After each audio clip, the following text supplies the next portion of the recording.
The Greeks. A people glorious and arrogant, valiant and headstrong.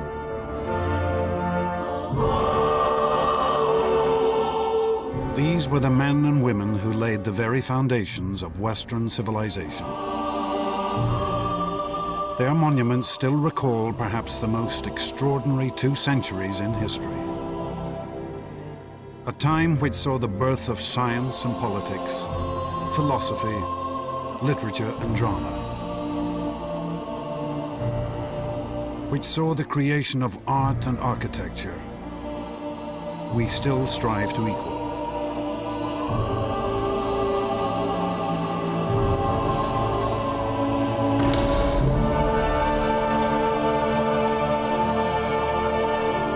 And the Greeks achieved all this against a backdrop of war and conflict. For they would vanquish armies, navies, empires many times their size, and build an empire of their own which stretched across the Mediterranean. For one brief moment, the mighty warships of the Greeks ruled the seas, their prosperity unequaled. These achievements which still shape our world, were made not by figures lost to time, but by men and women whose voices we can still hear, whose lives we can still follow. Men such as Themistocles, one of the world's greatest military generals. Pericles, a politician of vision and genius. And Socrates, the most famous philosopher in history.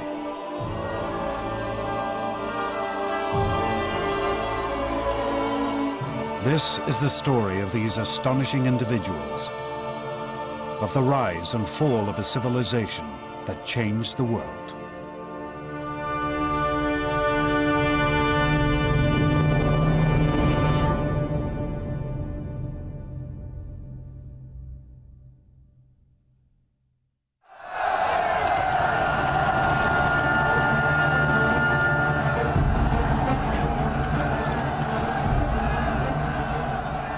(508 BC), 5 centuries before the birth of Christ. In a town called Athens, a tiny city in mainland Greece, pandemonium ruled the streets. The ordinary people had turned on their rulers, demanding freedom from centuries of oppression.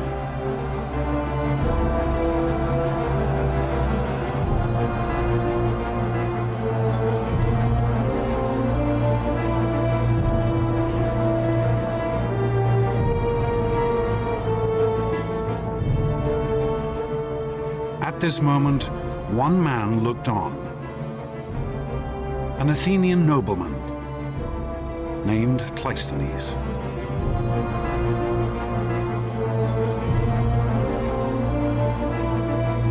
Cleisthenes had been brought up from birth to be a ruler, to look down on these common people with contempt. But this one night would be a turning point in his life, in the history of Greece, and in the history of civilization. In a flash of inspiration, Cleisthenes would see that these ordinary people should have freedom, a chance to shape their own destiny, to govern themselves. And with this decision, Cleisthenes would set his fellow Greeks on the path to empire.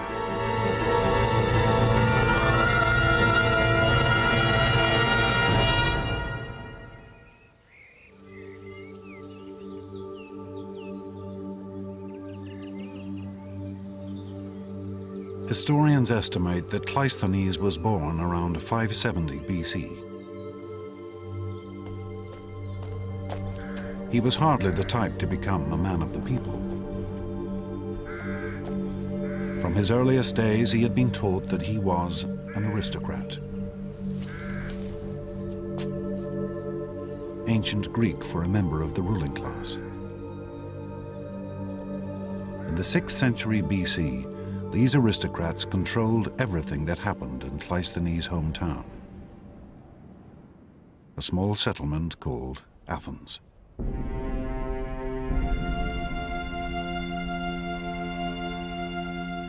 Athens lay in the center of a Mediterranean peninsula which Cleisthenes knew as Hellas, and which we now call Greece.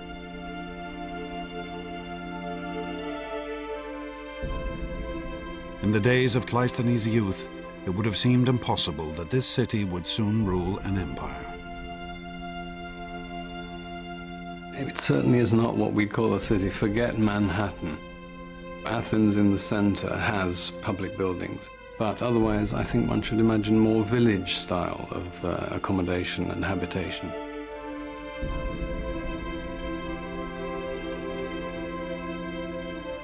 The town was built around the Acropolis, a steep-sided outcrop of bare rock, a stronghold from which the Athenians could fend off the attacks of their neighbors.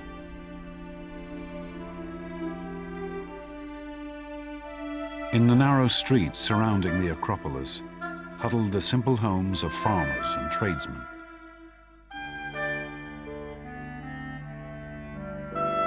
For these Athenians, reading and writing was a rare skill. There was nothing that we might call science or medicine.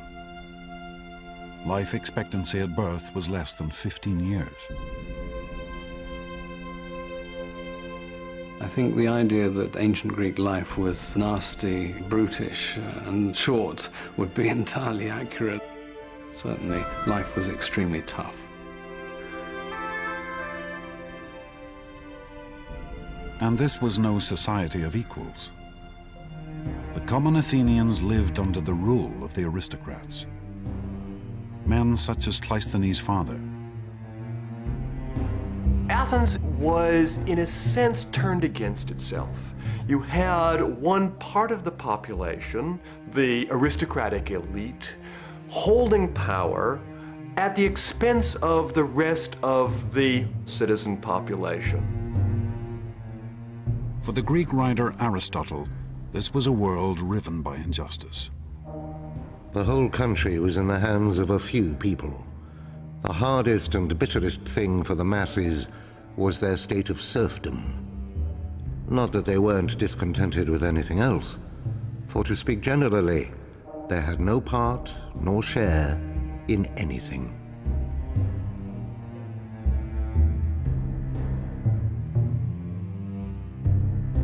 Dominated by aristocrats interested only in preserving their own power, Athens hardly seemed a state on the verge of building a great empire. But then Greece also seemed an unlikely land to give rise to greatness. If you look at the physical world of Greece, it's not the kind of place that you'd immediately expect to produce a great civilization. Simply too many mountains. Greece does not have the obvious kind of physical unity that typically seems to be associated with the really great imperial civilizations of the ancient world. The great civilizations of Cleisthenes' day lay to the south and east, in Egypt and Persia. They had grown up around rivers and the fertile plains stretching from their banks.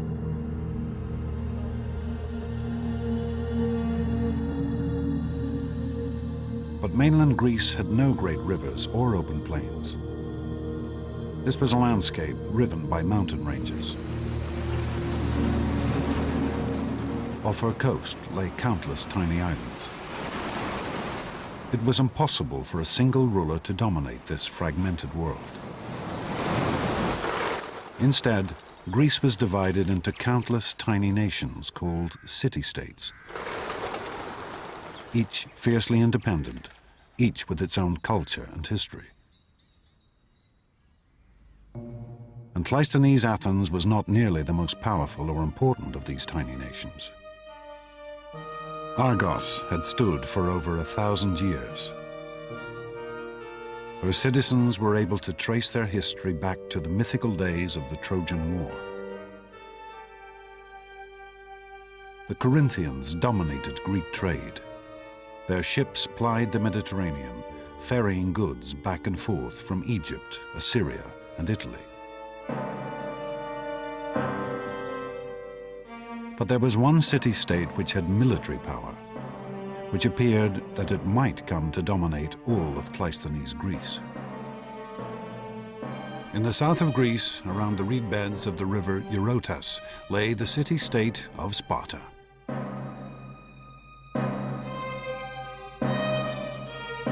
The Spartans were brought up from birth to be soldiers, raised in the field, separated from their families, their lives structured around discipline and war.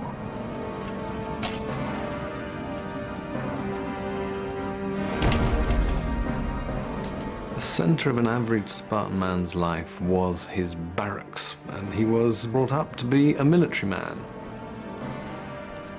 The Spartans lived a life stripped of comforts, with few possessions apart from their weapons, and their cloaks dyed red to conceal their or their victims' blood.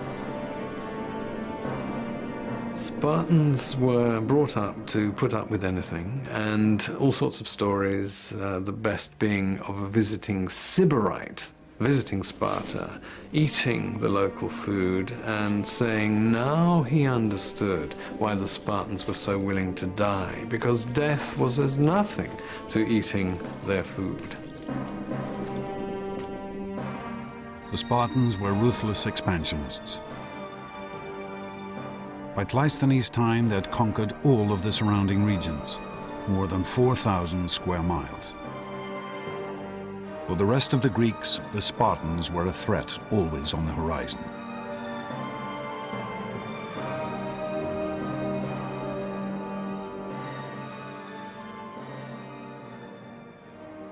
This then was the world of Cleisthenes' childhood. Brought up a member of a self-interested elite in a state that was only a third-rate power. It was an unlikely beginning for the man who would set Greece on the path to empire.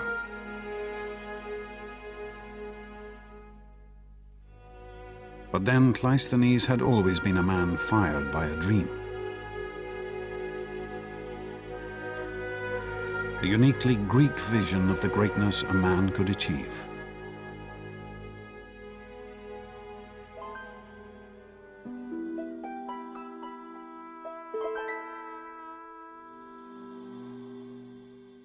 If there was one thing that inspired Cleisthenes and his fellow Greeks, it was their stories, ancient tales and myths.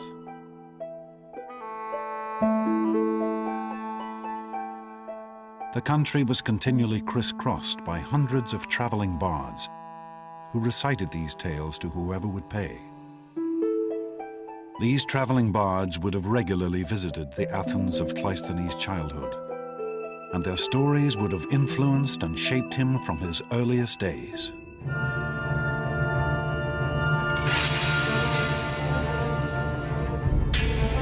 The two most famous tales these singers told are still preserved: the Iliad and the Odyssey, composed by the legendary poet Homer. These works tell of mighty battles and epic struggles. And at their heart lie the heroes. Mythical figures whose strength had won them power and glory. Heroes, almost by definition, were doers of great deeds. The more heads you knocked and the more young women that you deflowered, the greater your heroic status. Heroes were terrific achievers. Images of heroes are found all over Greek art. These warlike figures, valiant, beautiful, determined to seize victory at all costs, were the Greek ideal.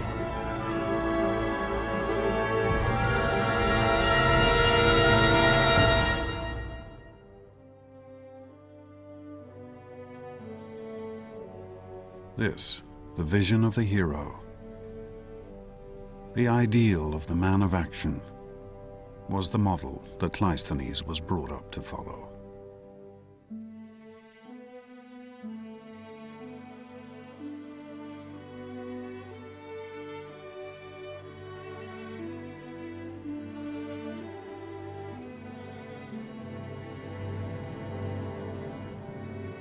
To pursue a life of greatness and glory, won through strength and valor.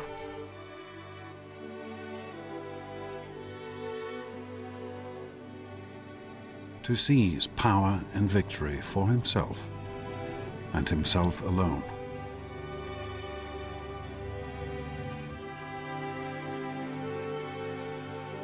To become a real-life hero.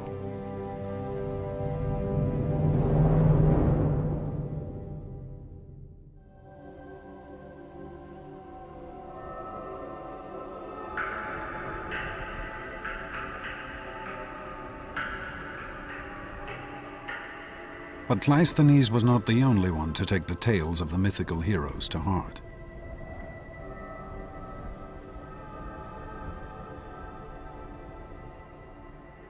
There's a big change in the middle of the 6th century when one man seizes control of the government as what the Greeks called a tyrant.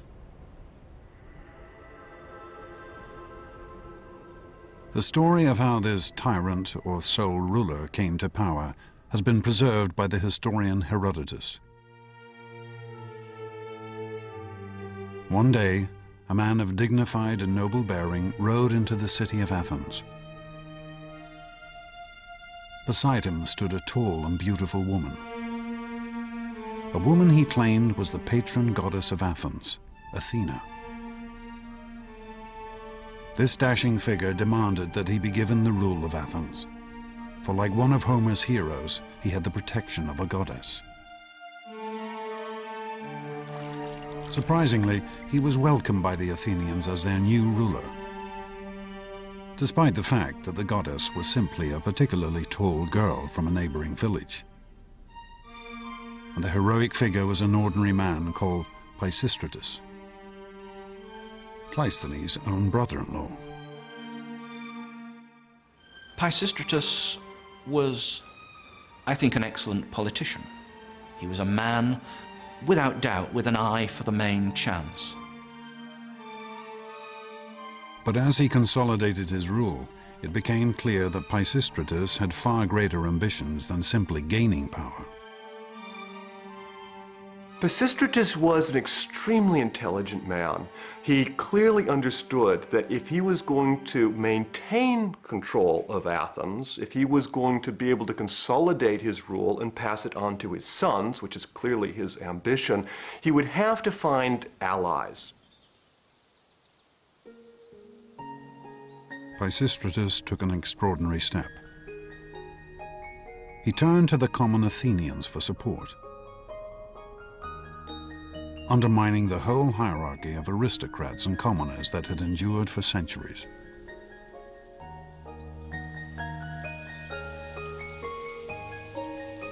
Pisistratus reduced taxes and introduced free loans to allow the people to build up their farms.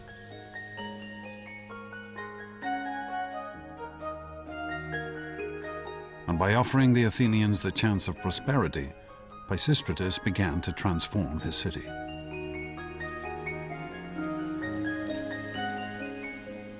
With the rise of Pisistratus, we start to see the success of agrarianism accelerated at Athens.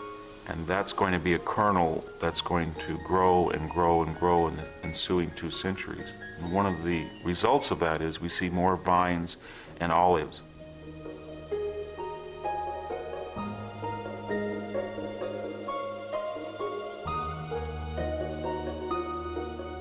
Olive trees manifest themselves in every aspect of Greek culture. Economically, they allow people to have cooking oil, they allow people to eat olives, they allow people to use lubricants, soap, fuel, so it's a very valuable economic commodity. The land around Athens produced excellent olives, the best in the Greek world. And as production soared, the Athenians found a ready market for this oil.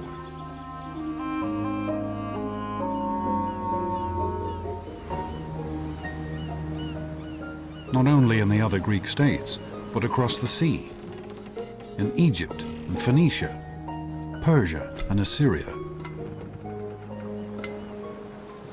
Greece is in the middle of an extraordinary grouping of ancient civilizations. It's bounded on the east by the great Persian Empire, on the south by the age-old civilization of Egypt, on the west, the Etruscans and the Romans. Greeks were scattered. Plato has a rather nice phrase, like ants or frogs round a pond. The Eastern Mediterranean was the greatest marketplace of the ancient world. It seemed that everyone had something to sell. Grain from Scythia, salt fish from the Black Sea, wine from the great vineyards of the island of Chios, gold, silver, art and finery from Egypt. And everyone was willing to trade for Athenian olive oil. As goods flowed in and out of the Athenian harbor, the Athenians found their wealth and prosperity on the rise.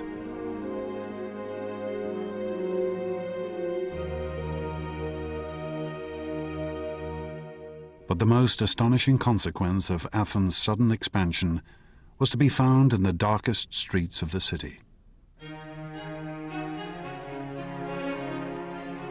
Athens' first great artistic legacy, the vase.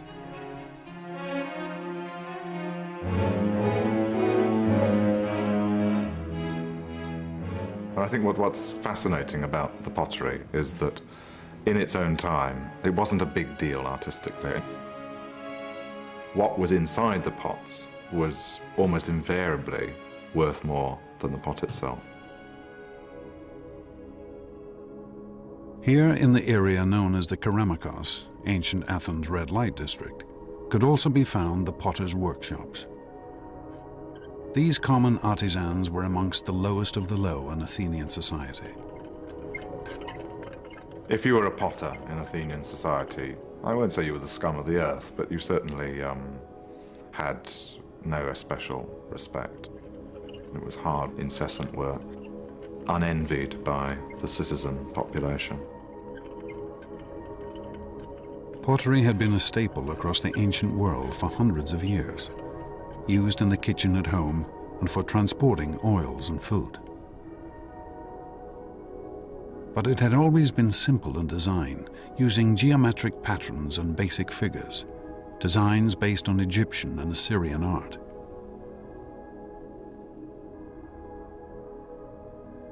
But Athenian potters, as they decorated their work, began to develop a whole new style of painting. A freshness and a naturalism never before seen.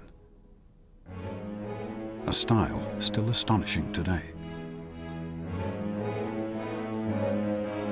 It's now become almost commonplace for a Greek vase on the modern antiquities market to fetch millions of dollars or pounds.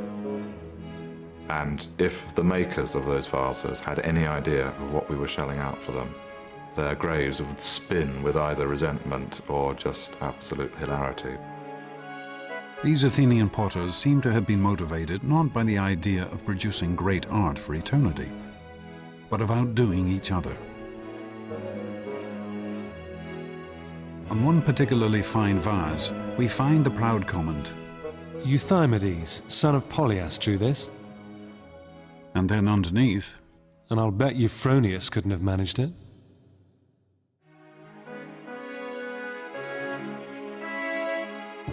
for the first time in their history, the ordinary Athenians had tasted freedom, and they had shown their capacity for extraordinary achievement.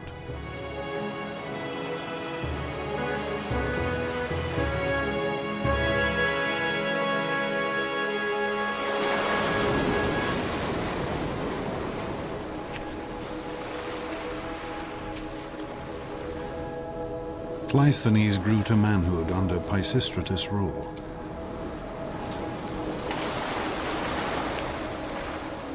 And he saw how Athens changed. His home had turned from a modest rural settlement into an international economic power.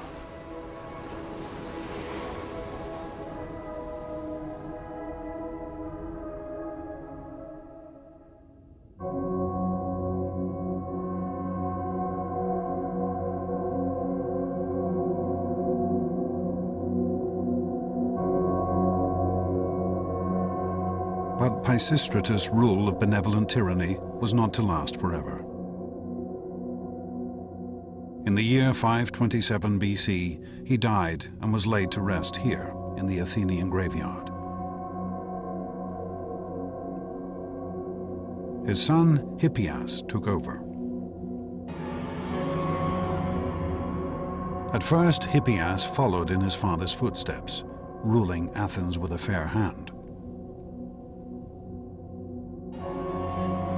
But soon, the Athenians discovered the perilous nature of tyranny.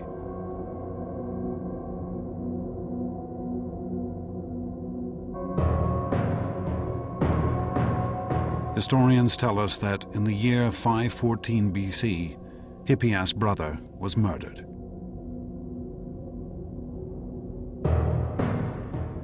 Aggrieved and bitter, the tyrant's behavior completely changed. Hippias not only executed the murderers, but cruelly tortured one of their wives to death as well.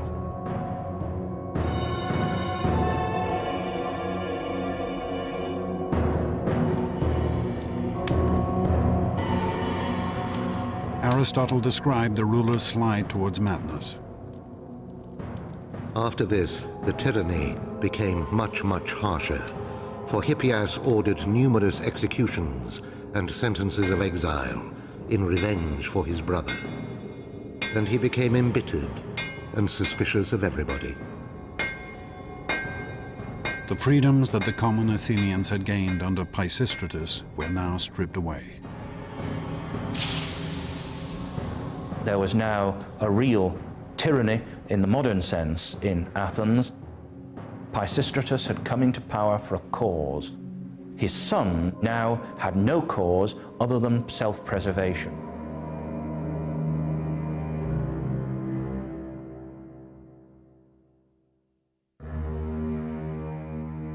Life for Cleisthenes had now become increasingly dangerous.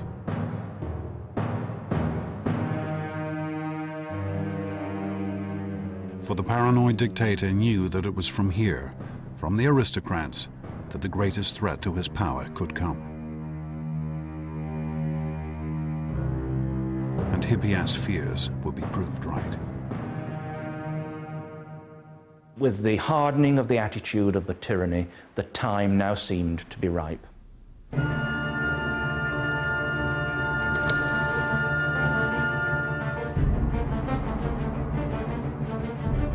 Cleisthenes decided to take his first great gamble. He would try to overthrow Hippias, to gain power for himself and his family. Cleisthenes' ambition to make his mark upon the scene is something that, of course, would have been impressed on him from a very early age. From the stories of the heroes, that they need to succeed and to strike at the right time. For Cleisthenes himself, it would be an achievement. Cleisthenes assembled a conspiracy to overthrow the tyrant. Hippias was trapped in his stronghold, captured and banished from Athens forever.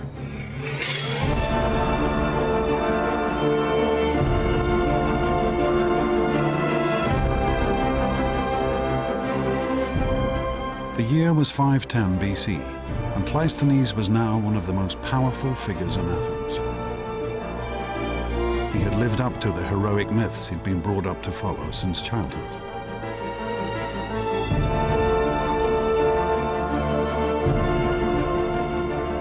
But Greek society was changing.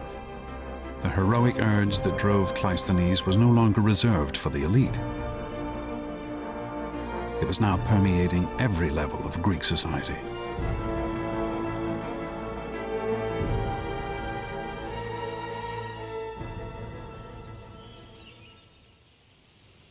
This is Olympia in southern Greece.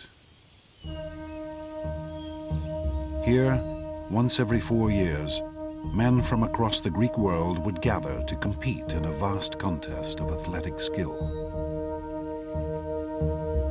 This was the ancestor of the modern Olympic Games.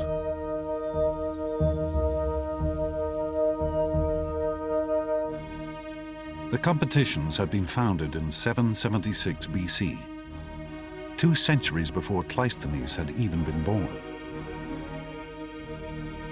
Then they had been an exclusive competition for the wealthiest of the Greeks. But by Cleisthenes' time, the games had evolved to allow anyone to take part. A nobleman could now race against a potter, a king against a fishmonger. The Olympic Games were a chance for any Greeks to display the sort of heroic qualities that the heroes of Homer had displayed. The competitions had their roots in the skills displayed by the mythical heroes. Chariot racing, running, wrestling, boxing. But here there was no real prize, just a wreath of olives and fame throughout Greece.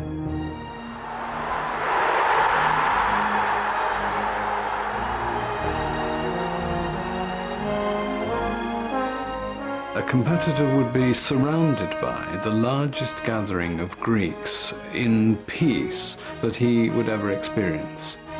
Perhaps as many as 40,000 Greeks would gather for the Olympic Games.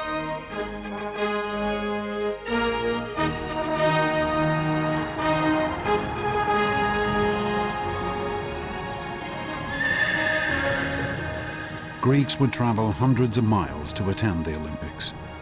And during the festival, the land surrounding the stadiums would be covered with encampments. But for the Greek man, whatever his origin or class, to win here would be the highlight of his life. You had, briefly, a moment of glory, of extreme fame, which was what the competitive culture of the Greeks valued so highly. Here, the Greeks had perhaps found a civilized way to satisfy the heroic ideal. They had built a meritocracy based on skill and ability, where anyone could win.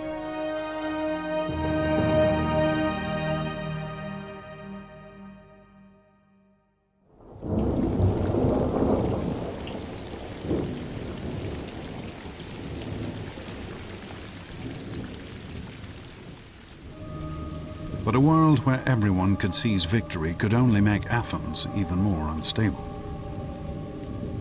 As soon as Cleisthenes gained power, he found that others were conspiring against him. Here, heroism still meant one thing: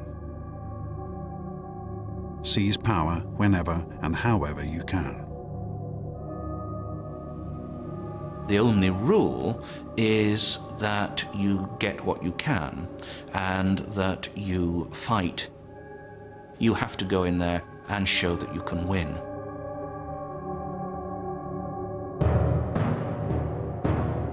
The most ambitious of those conspiring against Cleisthenes was a man named Isagoras.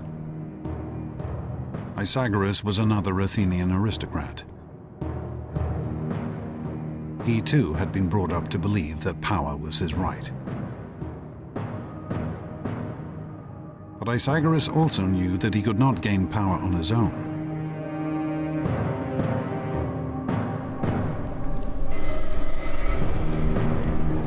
Isagoras took an unprecedented step. He turned outside Athens for support. He sent a message to the Spartans, Greece's most feared warriors.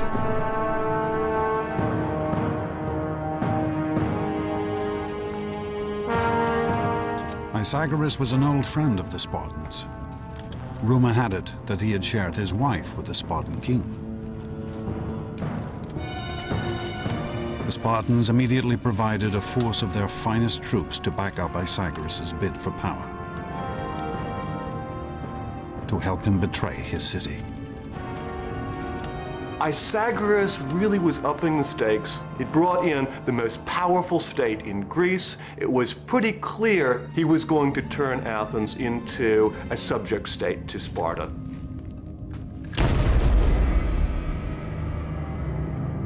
With his Spartan force, Isagoras staged a coup, seizing control of Athens.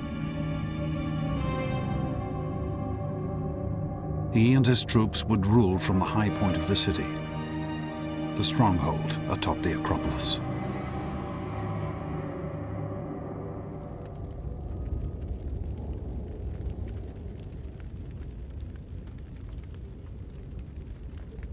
The first targets of the new tyrant were the other aristocrats.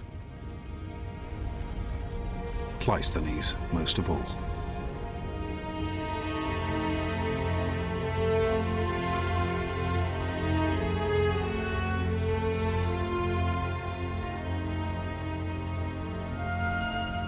Over 700 households were cast out of Athens, including Cleisthenes and his entire family.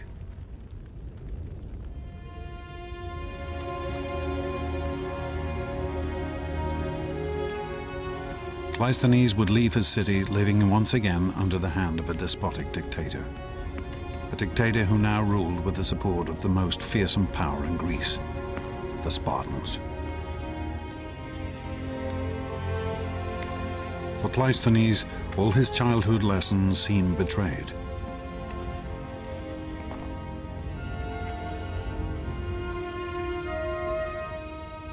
He had been brought up to be an aristocrat and a ruler.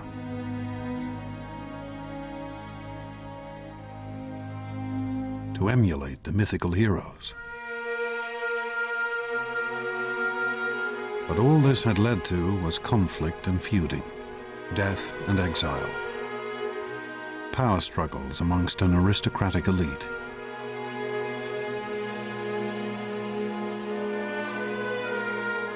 How could Athens ever escape from this pointless cycle of violence?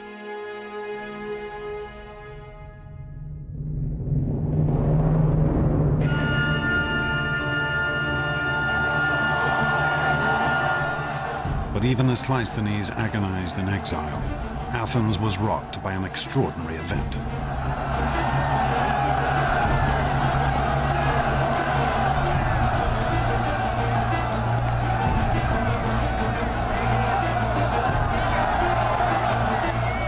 Like their mythical heroes, the ordinary people of Athens now took their destiny into their own hands.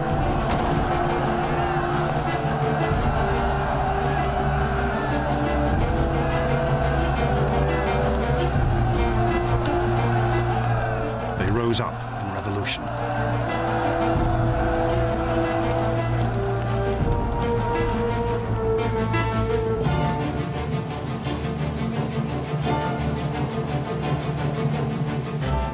Isagoras and his Spartan allies blockaded themselves atop the Acropolis, the high point of the city. But even there, they could not escape the fury of the common Athenians.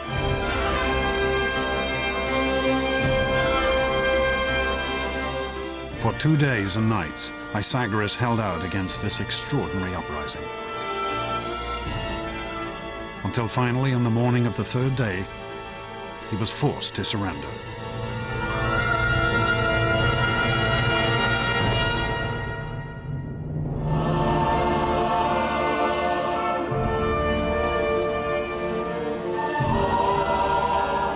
The year was 508 BC. This would be Athens' first step to empire and glory. For the first time in recorded history, the people had turned on their rulers and seized power for themselves.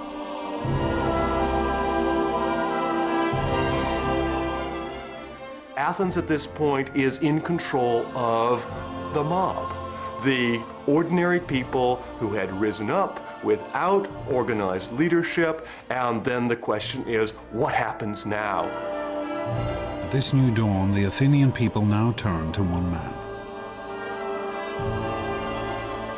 A figure whose life, whose experiences and disappointments had given him a unique vision. Cleisthenes was recalled from exile and asked to build a government.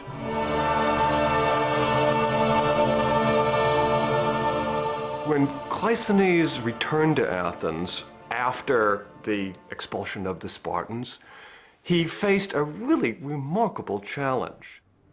There was no possibility for just simply putting back in power a group of aristocrats. There was no possibility for him to declare himself tyrant.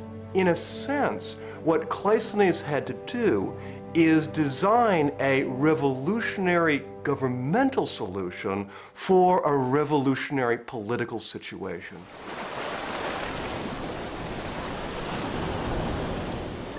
For Cleisthenes, the problem was how to give his fellow Athenians the say in their future that he knew they must now have.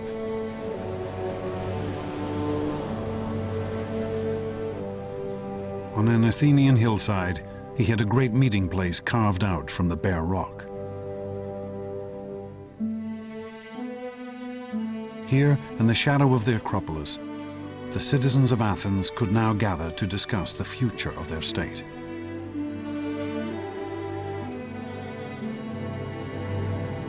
On these very steps, rich and poor alike could stand and address their fellow citizens.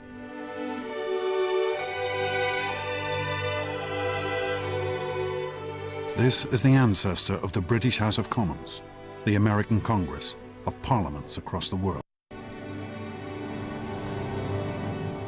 And where government had once been decided by the strength of a sword arm or the thrust of a sharpened spear, Cleisthenes instituted the simple vote. A white pebble for yes, a black pebble for no.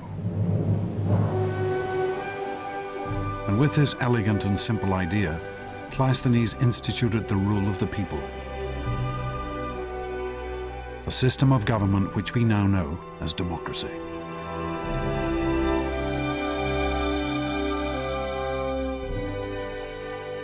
The great Athenian assembly would gather every 9 days to vote on issues covering the entire administration of the state, from the raising of taxes to the building of roads, from the price of figs to the declaration of war.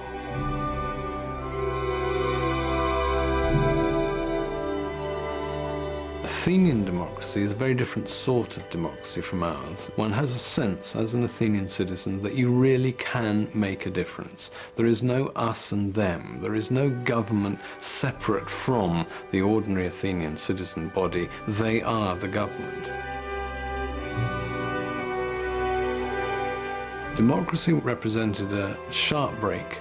An originally elitist, heroic culture was now turned on its head, and the idea was that even ordinary Greeks who weren't aristocratic, who were not rich, could be, as it were, heroes in politics.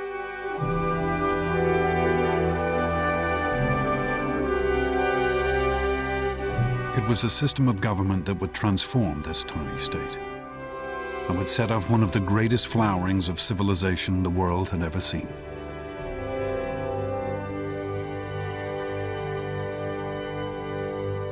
It's not just an accident that you had democracy and you had this tremendous flourishing of culture. I think that democracy really does, in a very real way, unleash, make possible potentials within human societies that are very unlikely to be unleashed, to be made actual in any other way. But it would not be Cleisthenes' task to lead Athens onto her greatest days. For a new generation of Athenians would take up his legacy.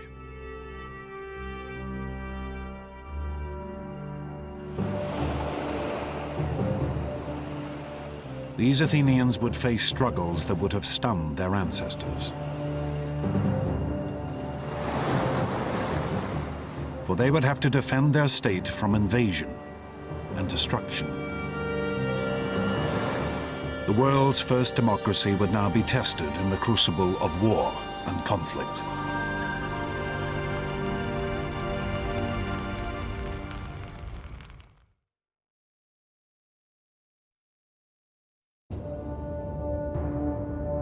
(490 BC), 18 years after the founding of democracy. A lone figure runs across the mountainous terrain of Greece. His name is Phidippides, and he is a citizen of Athens. On this day, Phidippides will make one of the most astonishing athletic achievements in history. The inspiration for our modern marathon.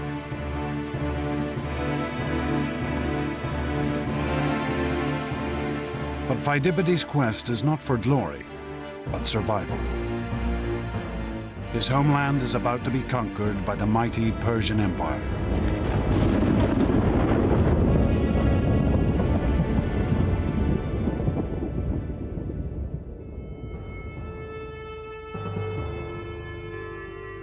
In the early 5th century BC, the Persians were the greatest power on the world stage.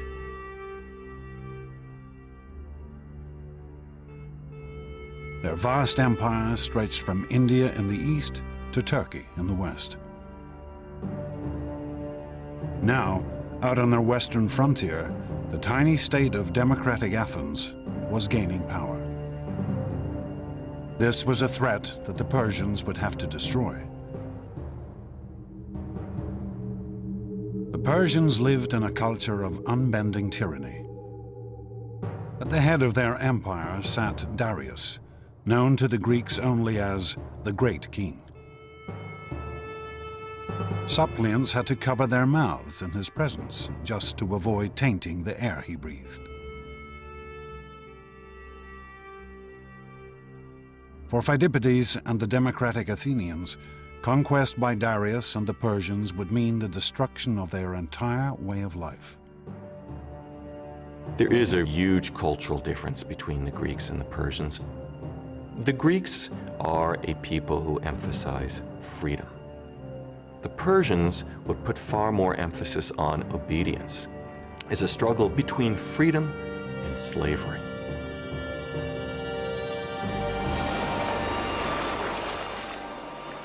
The Persian force landed at a sandy bay called Marathon, just 26 miles from Athens. News of the invasion spread through the streets like wildfire. This was a city without a standing army. Every male citizen would have to come to the defense of his state.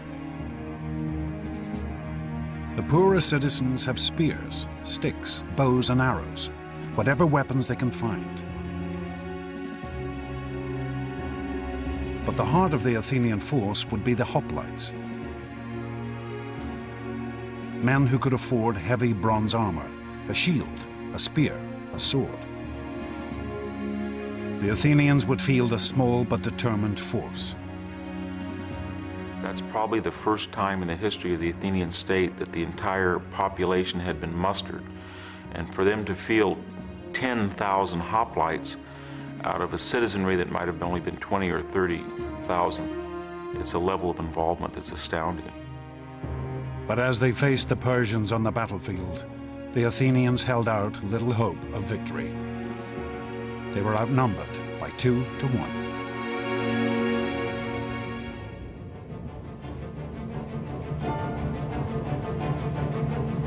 Phidippides' desperate mission was to run for help from one of Athens' local rivals, the Greek state of Sparta.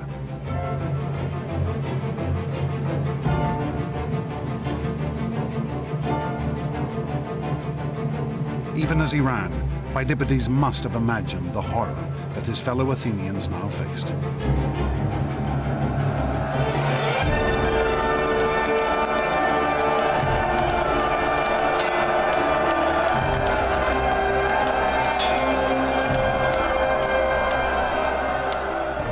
You're you're dodging spears from your men in front and your men in behind. You probably couldn't see or hear. All you would feel would be pressure.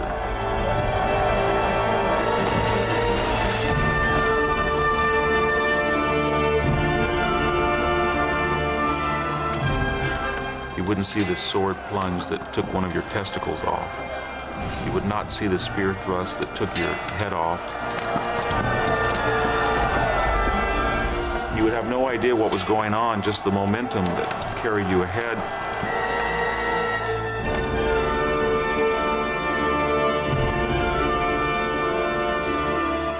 All you would be aware of is that you had to push forward and keep stabbing and keep on your feet, and you would hope that everybody else would do that.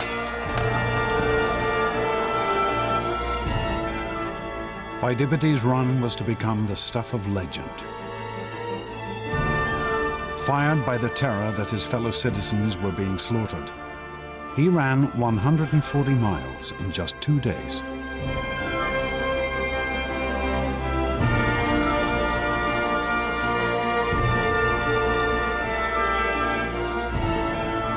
But Pheidippides' quest would end in failure. Help would be refused. He was left only with the knowledge that his fellow Athenians would have to fight alone.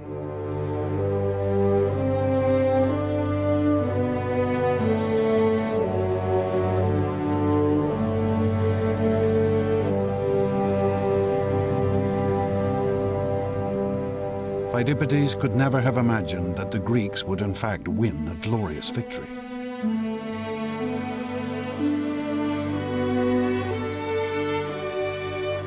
The Athenians had rushed at their foe in a headlong charge.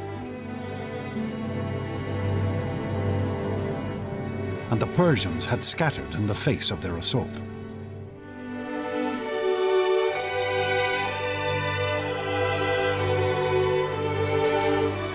The Athenians slaughtered over 6,000 Persians in one fateful day. The world's first democracy had survived its first great test. Every Athenian knew that he had voted to fight and that this reflected the majority vote of the citizens, and that was not true of the Persians. Whatever you want to say about democracy, it fields the most patriotic, enthusiastic, and often large armies. The Athenians returned to their city to celebrate their victory.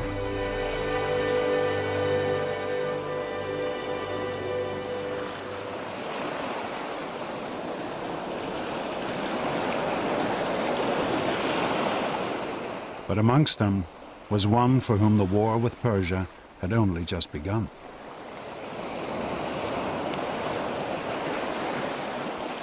An Athenian general named Themistocles.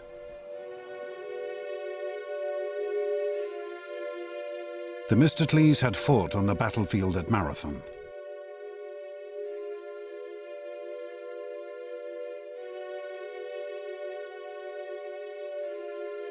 He was typical of a new generation of Athenian leaders, a man who had risen to power through democracy. Themistocles is a fascinating character, very much an example of the effect of democracy in Athens. It's relatively clear that he doesn't come from the inner circle of the landed aristocracy that traditionally had ruled in Athens. There were stories told about his feeling rather touchy about the fact that he hadn't had a traditional aristocratic upbringing, for example, in music and poetry. In fact, that might have given him a spur to show that he could do as well as someone who had gone to all the right schools, as it were.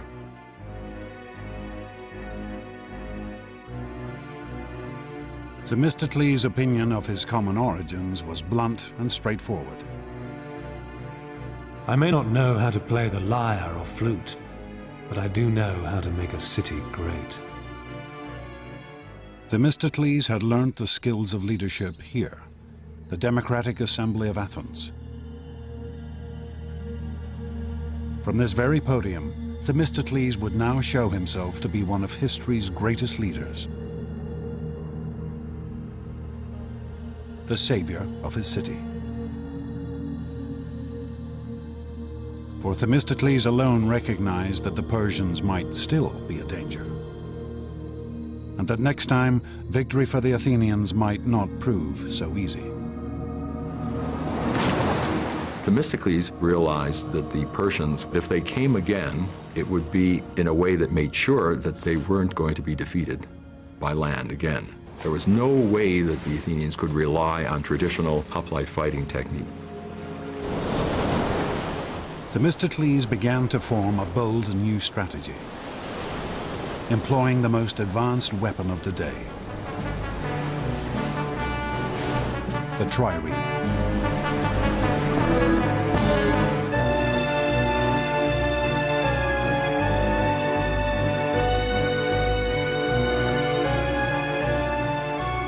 Triremes were the state-of-the-art in ancient shipbuilding. Stacking 170 oarsmen on 3 levels, their combination of lightweight and raw power gave them astonishing speed and maneuverability.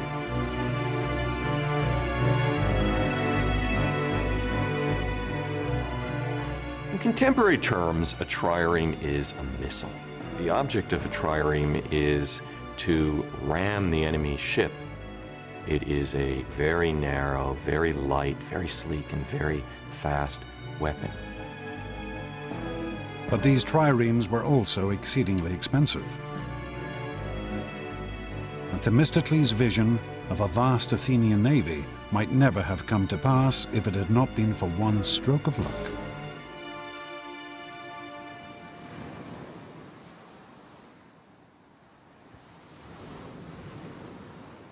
In the year 483 BC, the Athenians discovered a great vein of silver in their territory, worth 100 talents, a vast amount in the ancient world.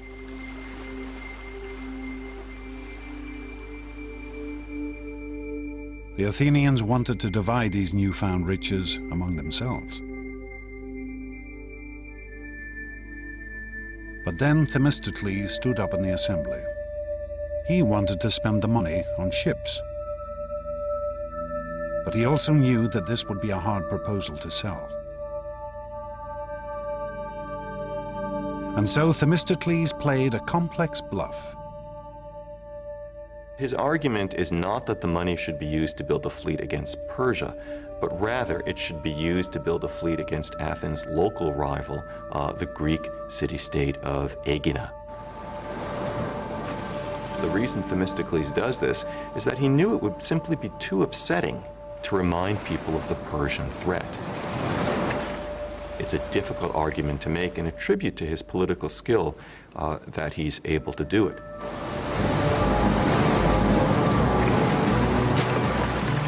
Themistocles convinced the Athenians to build the greatest naval force in Greece, a force of 200 triremes.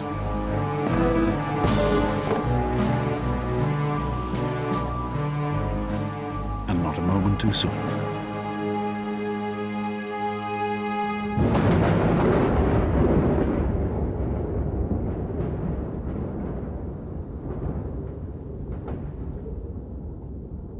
The great Persian king Darius died in 486 BC, and his son Xerxes assumed his father's throne. Xerxes' first action was to vow vengeance for his father's defeat at the hands of the Athenians. On my father's behalf, and on behalf of all my subjects, I will not rest until I have taken Athens and burnt it to the ground. As an imperial power, the Persians cannot allow small regional states like this to beat them with impunity. Xerxes began to gather his forces. He conscripted troops from every corner of his empire: Arabians, Egyptians, Phoenicians, as well as Persians. Rumors began to leak back to Athens that Xerxes' army numbered nearly 2 million men, that it was the greatest force the world had ever seen, that soon it would be ready to march.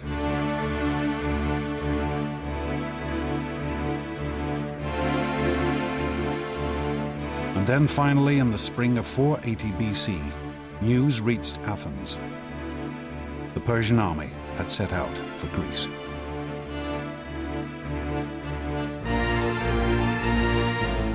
History records that Xerxes' troops drank rivers dry.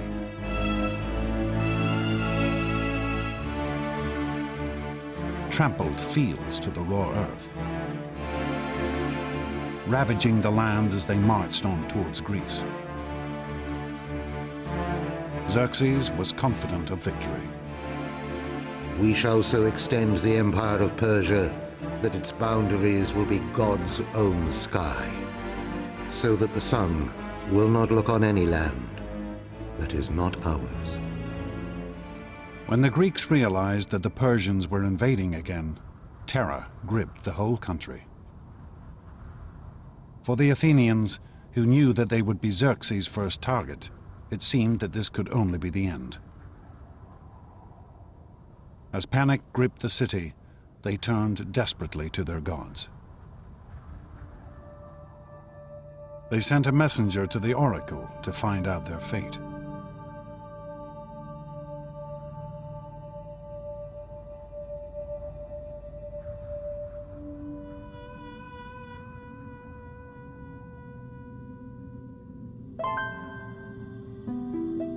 Here, high in the Greek mountains, can still be found the site of Delphi, the most famous of the Greek oracles. Built around a vast chasm in the mountain from which a sacred spring still flows. Here the Greeks would come to discover their future.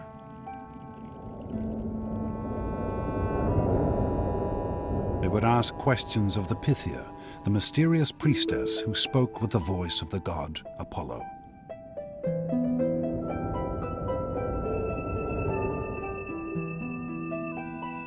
People came from all over the Greek world to consult Delphi, and sometimes came from outside the Greek world as well.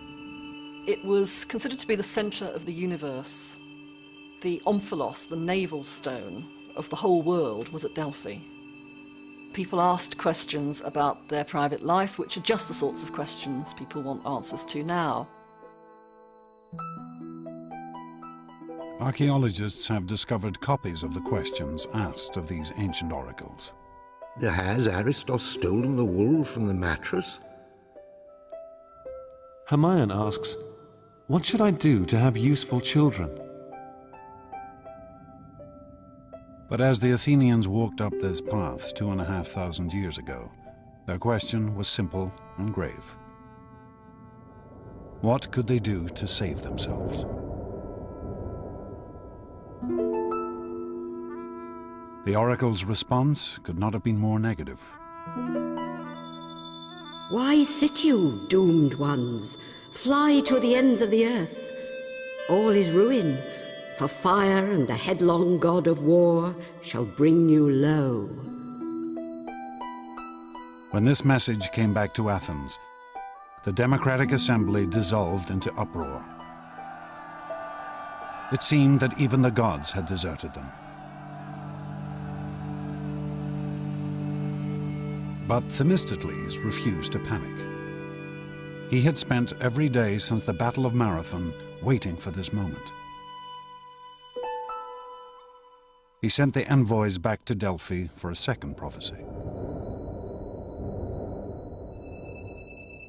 Though all else shall be taken, Zeus, the all-seeing, grants that the wooden wall only shall not fail.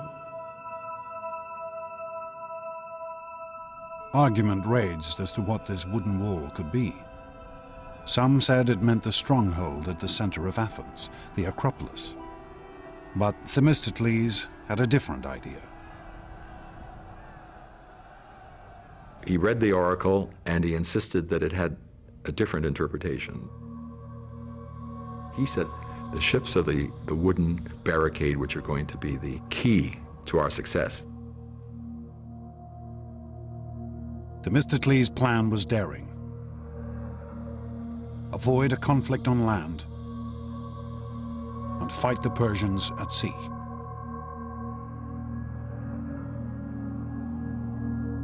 he ordered the evacuation of Athens for the first time in her history. This order for evacuation, carved into a stone tablet for public display, is still preserved, discovered in the back of a Greek coffeehouse. The Athenians shall send their children and wives to the village of Troezen. All the men should embark on the 200 ships that have been prepared to fight the barbarian. Themistocles ordered that his fleet of triremes should gather at Salamis, a tiny island off the Athenian coast. Themistocles' strategy is remarkable not only because it is innovative and because it is bold, but because it requires extraordinary self-sacrifice on the part of the Athenian people. He wants every man, woman, and child to leave their homes and possessions and to go into exile.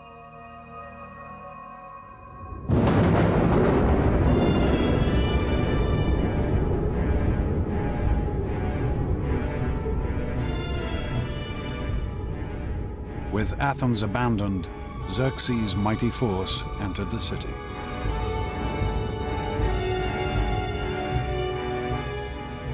The Persians march in and go up onto the Athenian Acropolis, the symbol of Athens. And they burn it.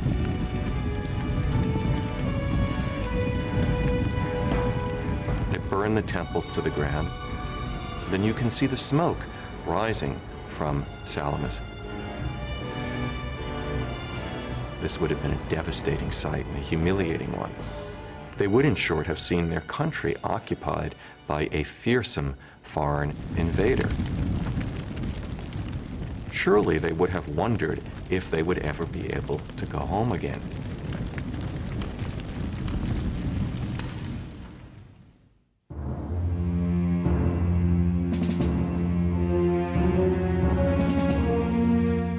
As night fell, Themistocles met the leaders of the other Greek city-states on the island of Salamis. They had also assembled their much smaller fleets here.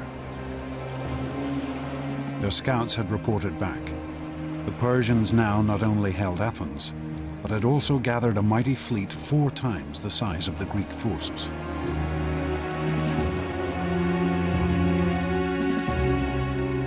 But Themistocles' plans were laid.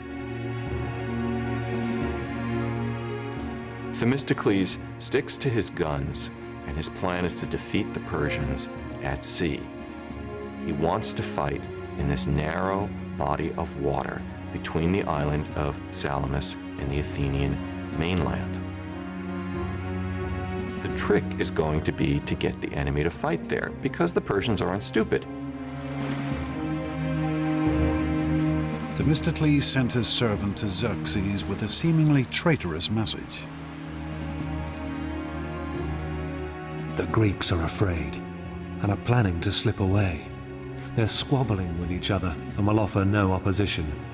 You have at this moment an opportunity of unparalleled success. So eager was Xerxes for a crushing victory, he was happy to believe Themistocles' ploy. Xerxes marshals his admirals, and they embark, and they spend the night rowing. They send a contingent along the eastern defile, the strait there. They try to block up the straits.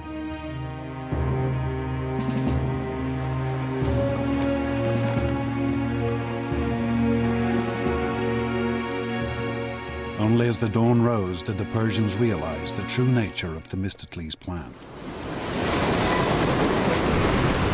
They discovered the Greeks not in disarray, but ranged in a battle line across the narrows in front of them.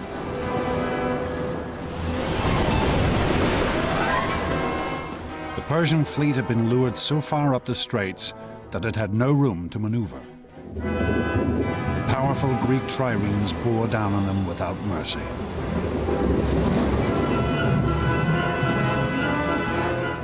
The Greek playwright Aeschylus fought in the battle and lived to tell the tale. We heard from every part this voice of exhortation.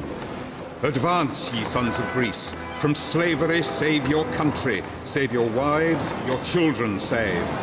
This day, the common cause of all demands your valor. The Greek forces smashed into the cornered Persian fleet.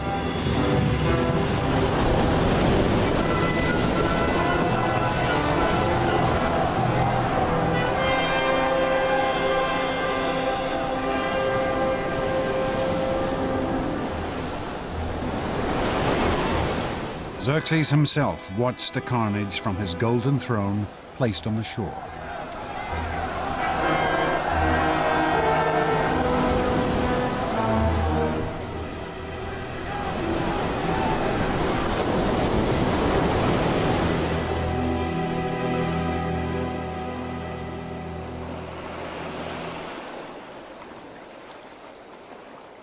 At the end of the battle, the Persians had lost 200 ships. For the Greeks, it was a stunning and conclusive victory. Victory at Salamis is tremendously important for Greece and for the Athenians. It breaks the Persian navy. The Persians can no longer guarantee that they can feed their army, nor can they guarantee the safety of the Persian king. He must immediately get back to Asia Minor while the going is good. In practical terms, the game is over, and the Greeks have won. Themistocles' triumph was complete. He had persuaded the Athenians to build a navy. He had convinced them to sacrifice their entire city to bring them victory at sea. His instincts had been proved right. He had defeated the greatest empire of the day. And he had now placed Athens in a position where she could build an empire of her own.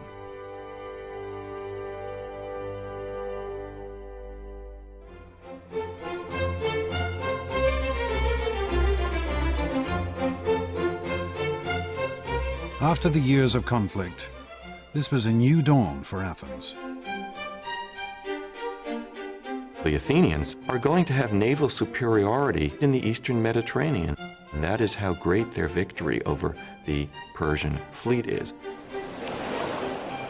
And this has a momentum of its own. Before you know it, the Athenians are the head of a naval confederacy, and they're on the road to becoming a superpower.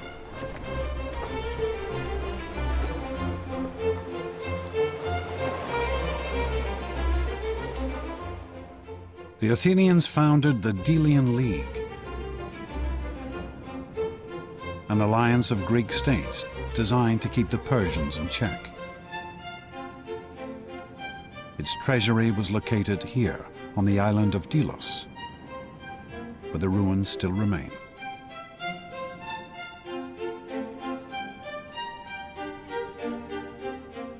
By 450 BC, this league had more than 200 member states. But Athens was the undisputed leader. The Delian League had become Athens' empire in all but name.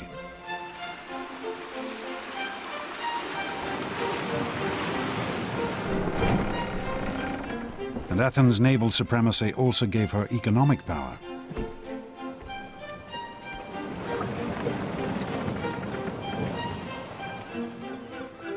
She became a city at the center of a vast trading network.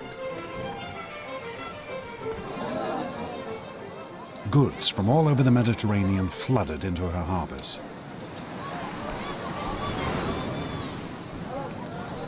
In its heyday, Athens was the big apple, or if you will, the big olive of the eastern Mediterranean. Constant coming and going of traders. The wharves would be busy, full of people in a cacophony of language.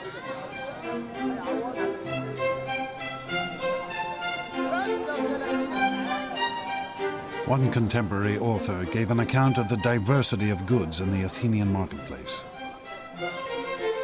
From Cyrenia, ox hides. From the Hellespont, mackerel and all kinds of salted fish. Libya provides abundant ivory. Pagasae provides tattooed slaves. Carthage, rugs and many-coloured cushions.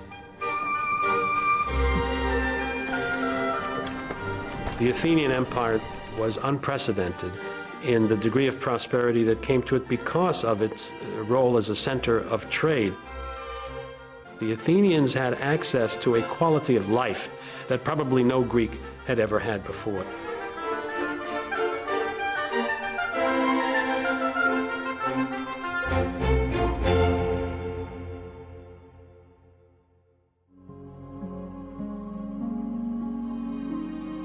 Athens' rise to economic and political supremacy occurred at lightning speed. After the Battle of Salamis, she became the dominant power in the Eastern Mediterranean in less than a generation. And at the city's heart still lay her unique system of government, democracy. A system of voting using pebbles, olive leaves, or the show of hands that decided every aspect of the city's government.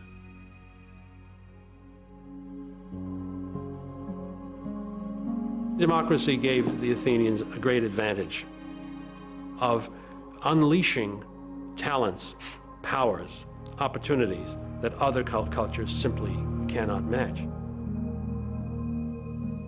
The Athenians keenly protected their democracy from any threat, foreign or domestic.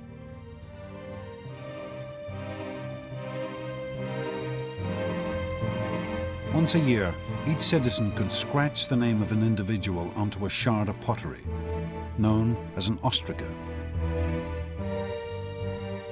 and place it into a pot in the assembly.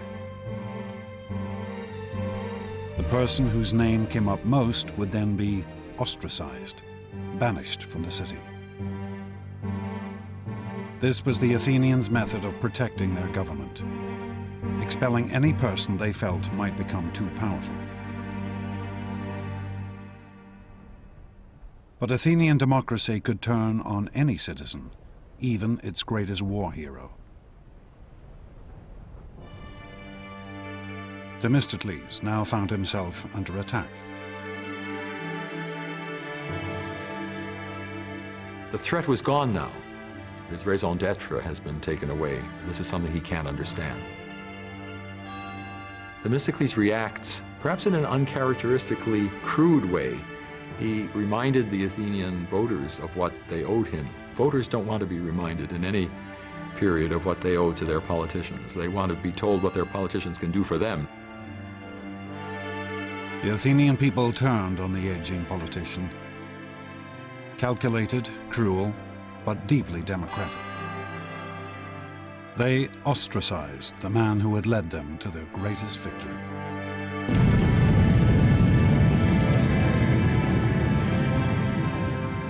Themistocles was ostracized, I believe, because he was simply regarded as having gotten too big for his boots. Some of the ostraca with Themistocles' name still inscribed upon them have been found, hidden down an ancient well. Archaeologists believe that these had been pre-prepared by Themistocles' enemies to be handed out to Athenian voters who couldn't write.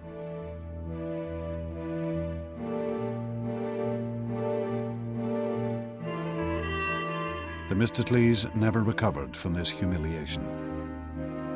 He was to spend the rest of his years wandering from state to state, finally dying in exile in Persia, the country whose defeat had been his greatest triumph.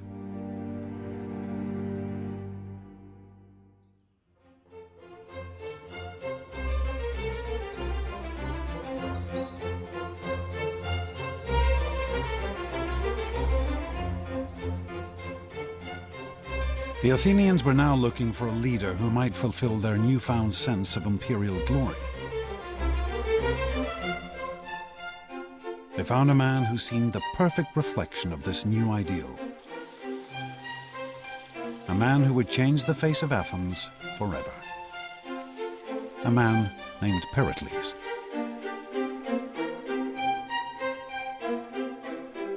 There's probably not a more important figure in the history of classical Greece than Pericles. He was the leader of Athens at the height of its power and of its artistic achievement. He was the figure associated appropriately with bringing Athenian democracy to its climax, to its height.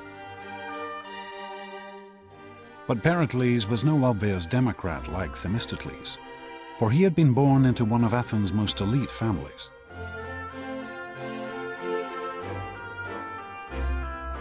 And perhaps because of his aristocratic origins, Pericles knew what the people of Athens now wanted: a city fit to rule an empire. It seems clear that Pericles had in mind to create a city whose greatness would be admired by the people who lived there, by everybody else in the Greek world, well into the future.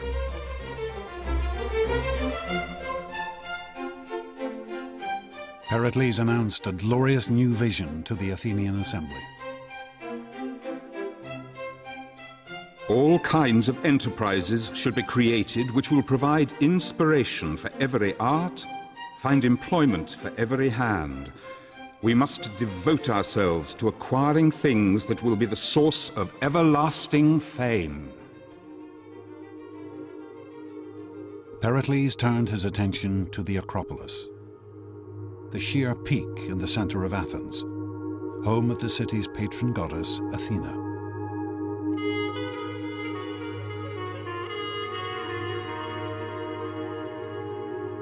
"20 years earlier, the Persians had burnt down the temples that stood here. Ever since, the Athenians had left these ruins untouched as a memorial to those killed in the war.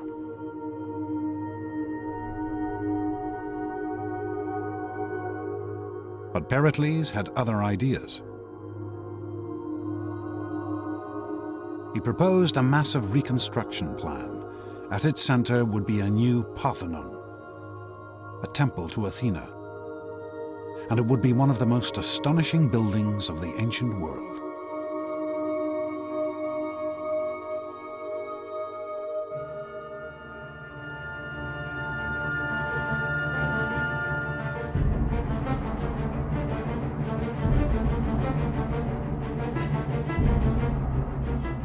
This new construction program was of unprecedented magnitude and expense.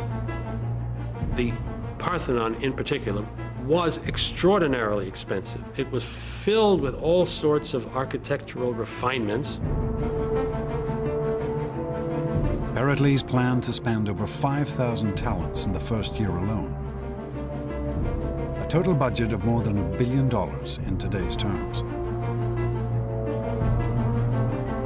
His project would require 20,000 tons of marble.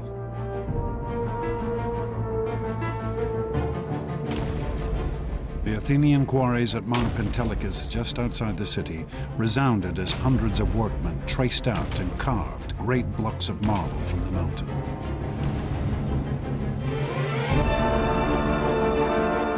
This temple would be decorated like none before.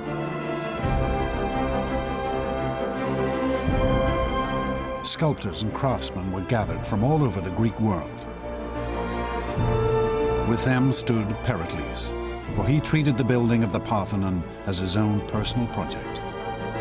He selected architects, he selected the men who designed the plans.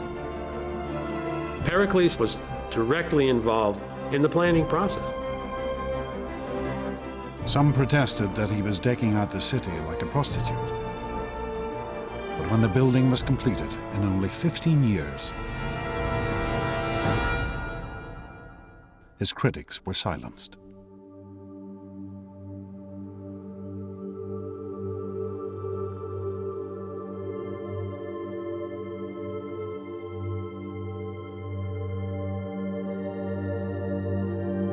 The Parthenon was and still is the most glorious symbol of Athens' empire. Here was the spiritual heart of the city, the mark of her wealth, power, and artistic genius.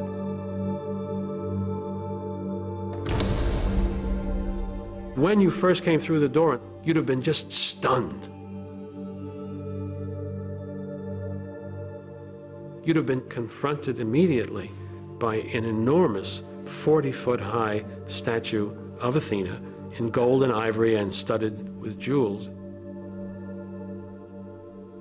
I think the impression of a statue of that size and with that kind of dressing must have been truly overwhelming.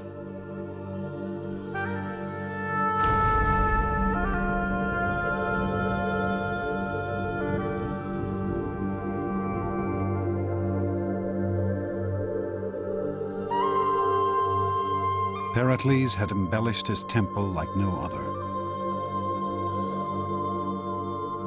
Though this astonishing statue has since been lost to history, other treasures from the Parthenon have survived for over 2,000 years.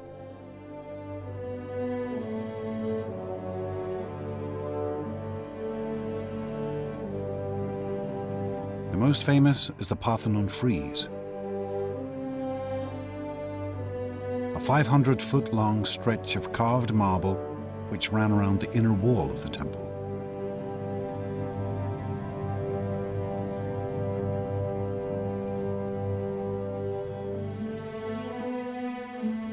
The Parthenon frieze is only 2.5 inches thick at its maximum depth, and yet in this space the sculptors carved rank upon rank of crowded figures, a great procession of Athenians, glorious and elegant.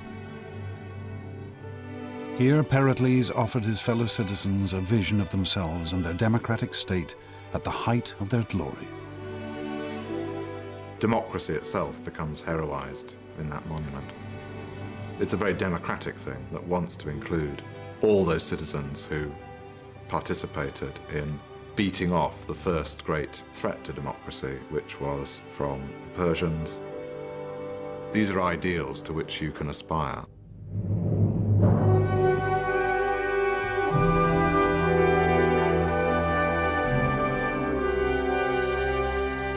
The monuments that Pericles built for his fellow Athenians still stand on the peak of the Acropolis. They remain the most striking legacy of classical Athens, an enduring testament to the achievements of the world's first democracy.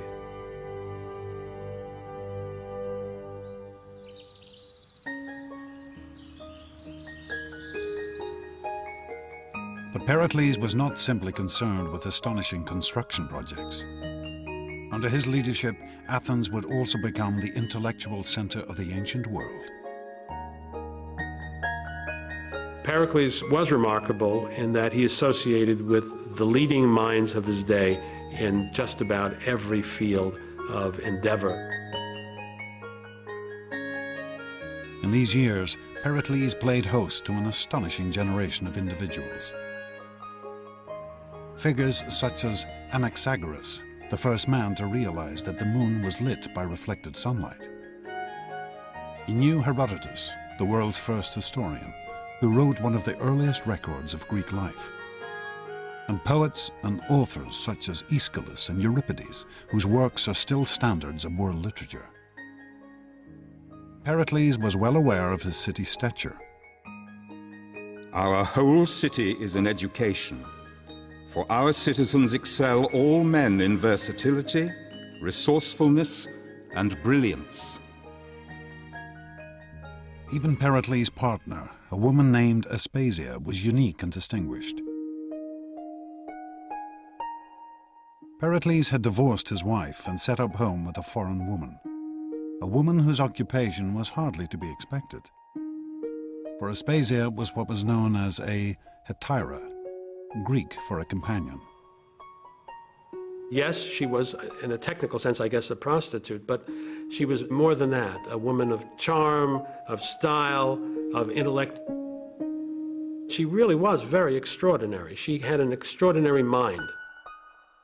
This relationship caused scandal throughout Athens, not just because of Aspasia's profession, but because Pericles treated her as an equal, something deeply unusual in 5th century Athens. One of the things that created such a stir was that Pericles had her participate in conversations that he had with some of the most important individuals with whom he talked. There's jokes to suggest that Aspasia actually was the person who wrote Pericles' speeches. Pericles and his circle were to become one of the most famous and influential groups in Western history. But in 5th century Athens, the highest achievements of art and culture were not restricted to the elite.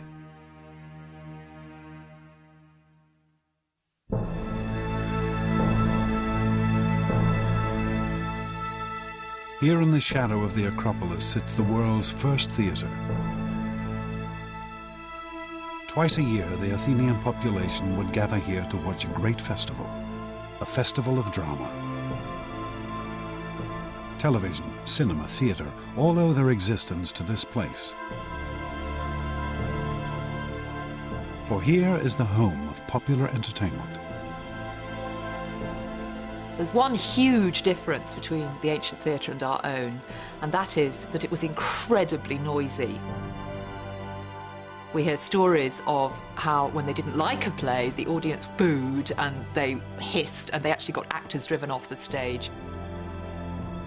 But there's other stories that showed that when they were going with the story and deeply involved in it, they actually all collectively burst into tears.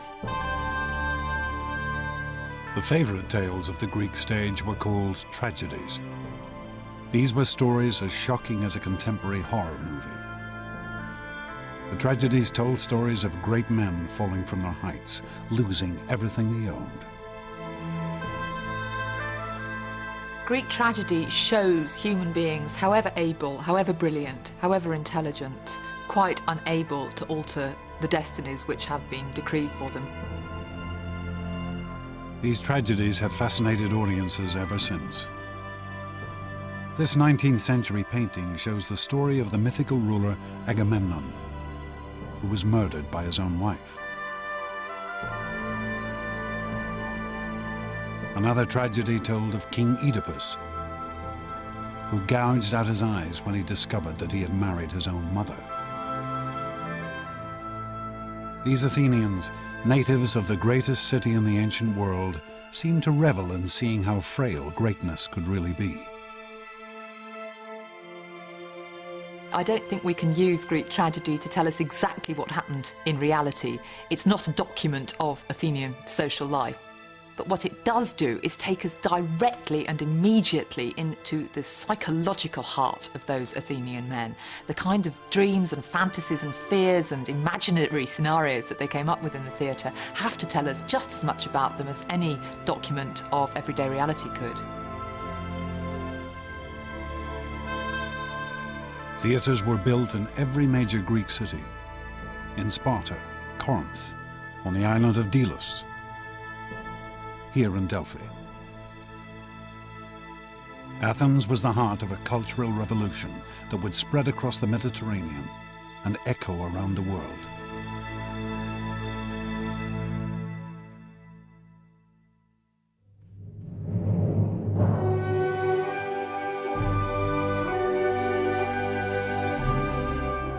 Periclean Athens seems to me to belong in the smallish collection of cities where truly great moments in the human experience took place.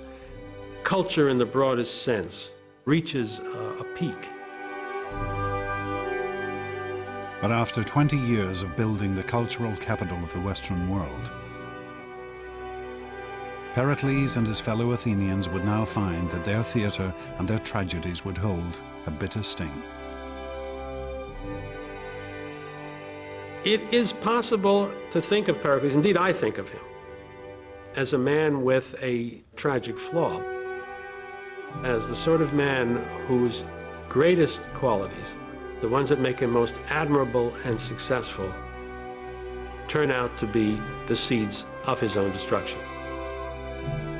Pericles began to plan a grand new venture.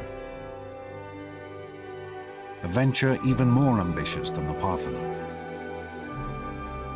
He wanted to make Athens the undisputed leader of the Mediterranean. Little did Pericles know that he would now bring Athens not glory, but death, destruction, and the loss of her empire.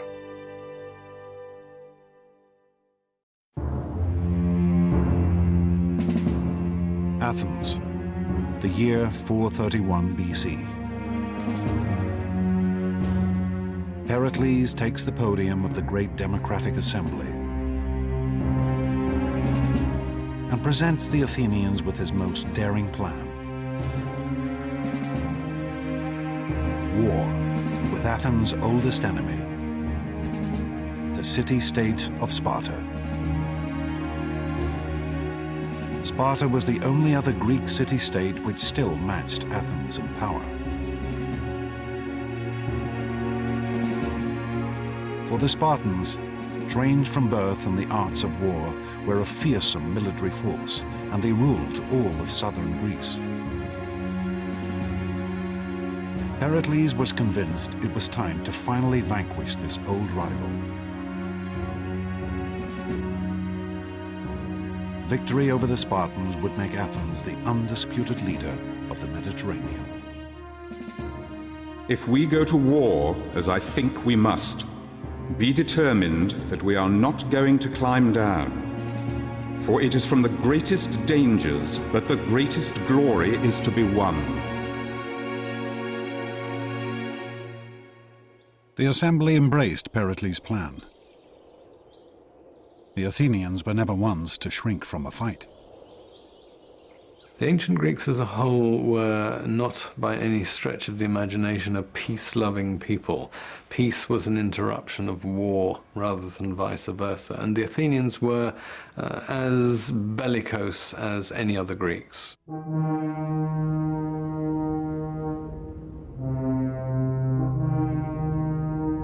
But for all the Athenians' enthusiasm, Pericles knew that this would not be an easy war to win.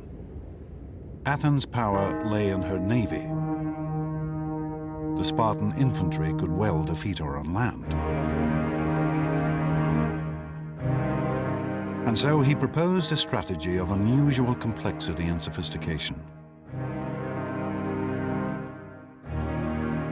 Pericles convinced the Athenians to abandon all the land around Athens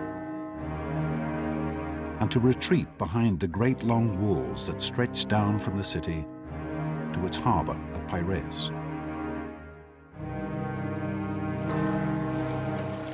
Pericles would use the Athenian navy to supply the city by sea.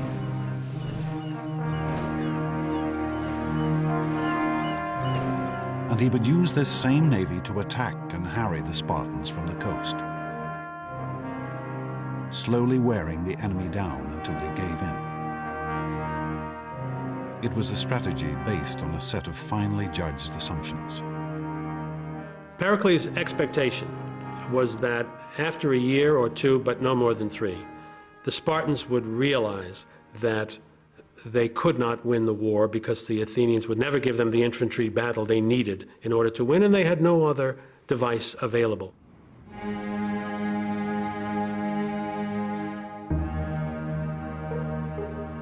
The Athenians crowded behind the city walls. Confident in their vision of imperial power and glory, they assumed that Pericles' strategy could only bring them victory. But among this teeming multitude could be found one man who refused to assume anything.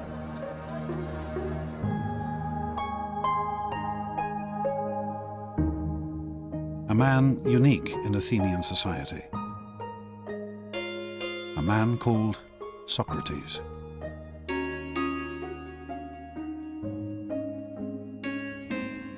If you were an ancient Athenian citizen, the first thing you'd see is a man who was unbelievably ugly.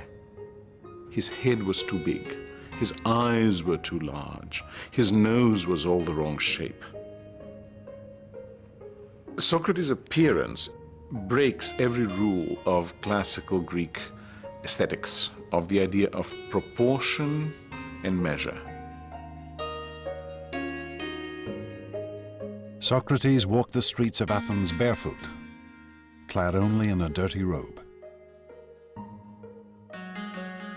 He cared nothing for appearance or any of the other conventions of his day.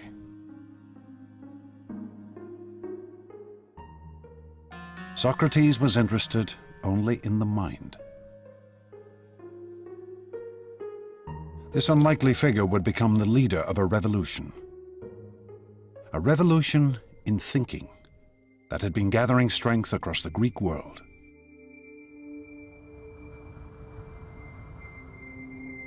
This revolution had begun far to the east of Greece, in the legendary city of Babylon, where the world's first astronomers had gathered great records of the movement of the stars, the sun, and the moon, for they believed that these celestial bodies were gods. This knowledge and study of the heavens had been slowly spreading across the ancient world, until it reached Greek colonies on the coast of what is modern-day Turkey. There, a shattering change occurred. For the Greeks took this astronomical knowledge and transformed it. They took the gods out of the heavens and replaced them with reason. Gradually, the Greeks begin to say, these are not persons. These are things. There's an orderly world which the human mind can actually capture. It is subject to our understanding. These Greeks began to calculate and predict the movement of the moon and stars through mathematics and logic, rather than using gods and spirits to explain everything. It was the birth of science. The first great Greek scientist, a man named Thales, wrote the earliest book on navigation and how to sail using the stars as a guide. And on a journey to Egypt, Thales was the first man to measure the height of the Great Pyramid. Brilliant idea. He stood next to the pyramid until high noon, when his shadow was exactly the same length as his height. And at that point, he measured the shadow of the pyramid and accordingly knew the, the height of the pyramid, which is actually an application of a rather sophisticated geometrical theorem. But Socrates was not interested in the stars and the heavens. He would use this new way of thinking, using reason and logic, to study people. The great change comes with Socrates, who turns his back, so to speak, to the world of nature. What he cares about is the individual. You become an object of study and care. Socrates spent his days in conversation, walking the streets of Athens, talking and debating with anyone he met. With over 150,000 people now packed behind Athens' walls, he was in his element. One of the amazing things about Socrates is that he is the first fanatical urban individual. He loves the city. He makes life in the city one of his major concerns. Socrates' life was spent questioning the assumptions his fellow Athenians held about their lives. What they felt was right and wrong, what was good and bad. And he was happy to turn convention upside down.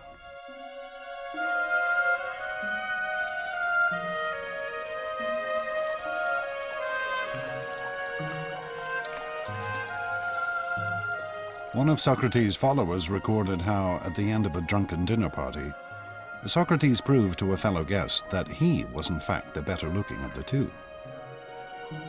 My eyes must be more beautiful because they bulge out, and therefore I can see better. And by the same account, my nose is more beautiful because my nostrils flare out, and so I can therefore gather in more smells. This is typical Socrates, using reason and logic to examine the world anew. Socrates says you must make every decision based on your own understanding of what is good and what is not good, what is right and what is wrong.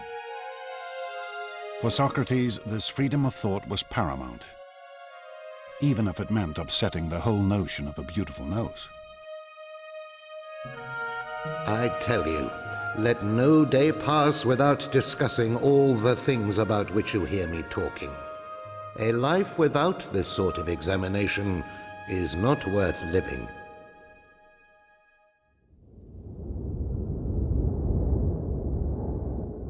But as Socrates spent his days in debate, his city was fighting a war.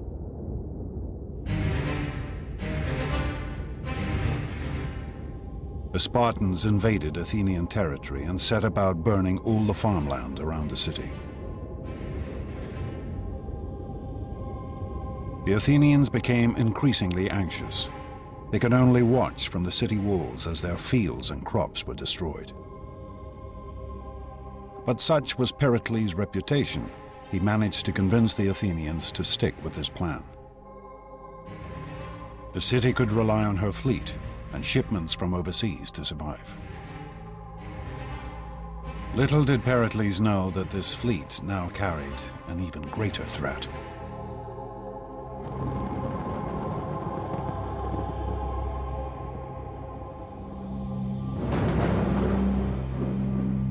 One year into the war, the grain boats that fed the city brought with them an additional cargo: plague.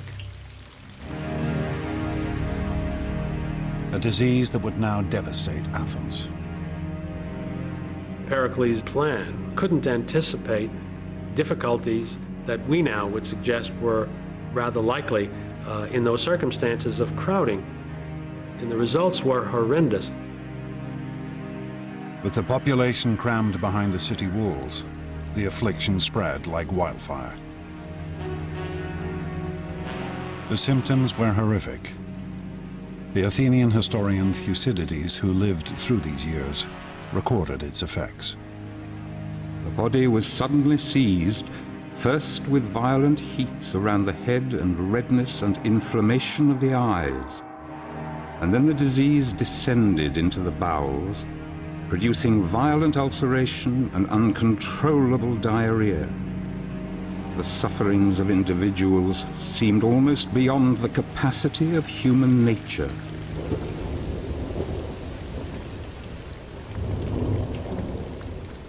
Sufferers, racked with fever and overcome with unquenchable thirst, would crawl into the city cisterns and water mains to die.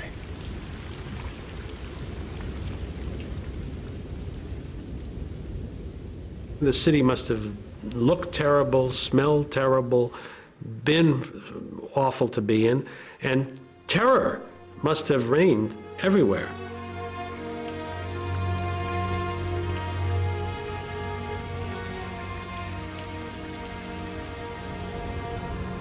The plague would kill over a third of Athens' population.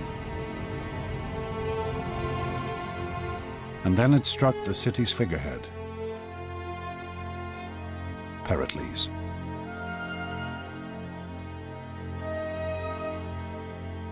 Plutarch, Pericles' biographer, described his symptoms. The plague seized Pericles, not with sharp and violent fits, but with a dull and lingering distemper, wasting the strength of his body and undermining his noble soul.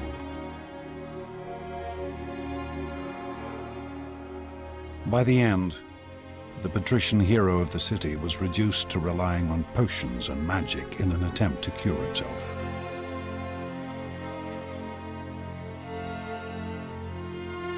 He showed one of his friends a charm that a woman had hung around his neck, as if to say that he was very sick indeed when he would admit of such foolery as this.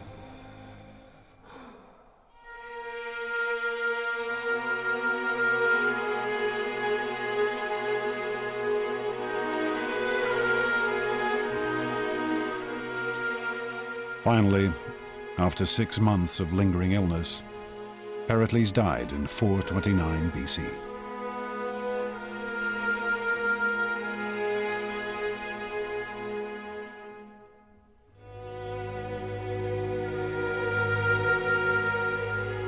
Pericles had planned to make Athens into the Mediterranean's greatest power.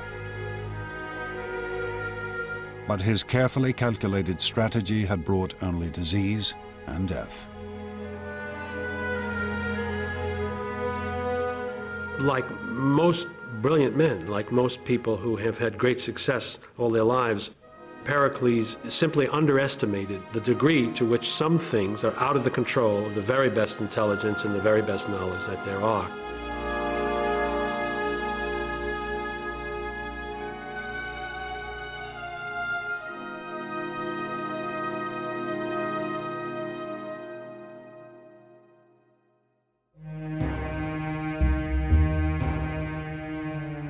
Pericles' death would have far-reaching consequences. It soon became clear that this one man had been the linchpin of the Athenian state. Without a single strong leader, countless figures now scrambled for the top position. And they were happy to do anything the people wanted, if it gave them power. For Pausanias, the effects were swift and dramatic. Pericles' successors, who now wanted to occupy the top position, simply followed the prejudices and passions of the masses in order to gain support.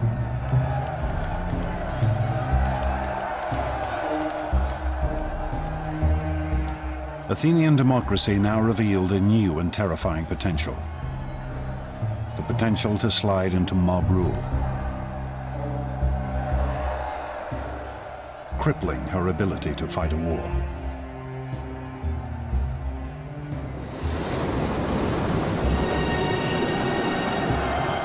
As the conflict raged on, an Athenian naval force won a skirmish with the Spartans in rough and storm-tossed seas. The generals who had commanded the force returned to Athens expecting a hero's welcome.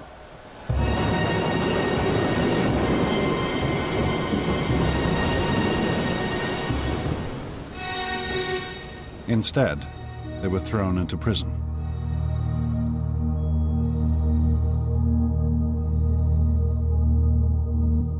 The storm had forced the Athenian commanders to sail straight back to Athens, without picking up any of their soldiers who had fallen overboard during the battle. Rabble-rousing speakers had convinced the assembly that this failure to rescue the men was a crime so appalling that all the generals should be summarily tried and executed.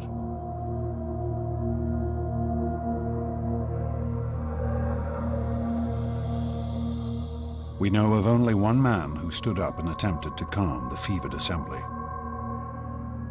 Socrates. Socrates alone, and against the very, very serious and vocal and aggressive and mad, furious reaction of the public, stood his ground and said it was the wrong thing to do. He was going to vote against it. Socrates' principle of questioning the society he lived in now had a real and practical purpose.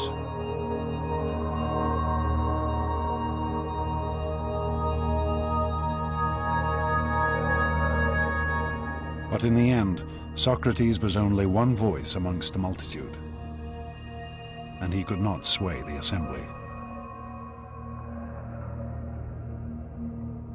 The generals were condemned to death by drinking poisonous hemlock.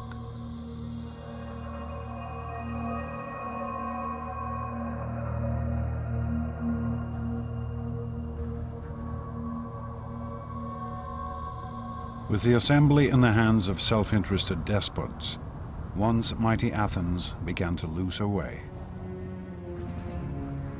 After the death of Pericles, Athens never again had a political leader with a well-thought-out general picture or a set of goals that he could pursue with reasonable hope of bringing them to fruition. The war against Sparta degenerated into a bitter, dragging conflict that spread over a decade. The Spartans ravaged the land around Athens, and the Athenian fleet kept the city supplied.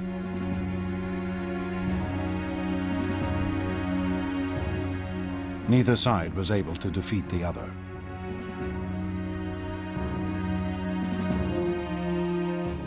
Deprived of victory, the Athenians grew increasingly frustrated. Were they not the greatest state in all of Greece? Surely the time must come for Athens to prove her power once and for all.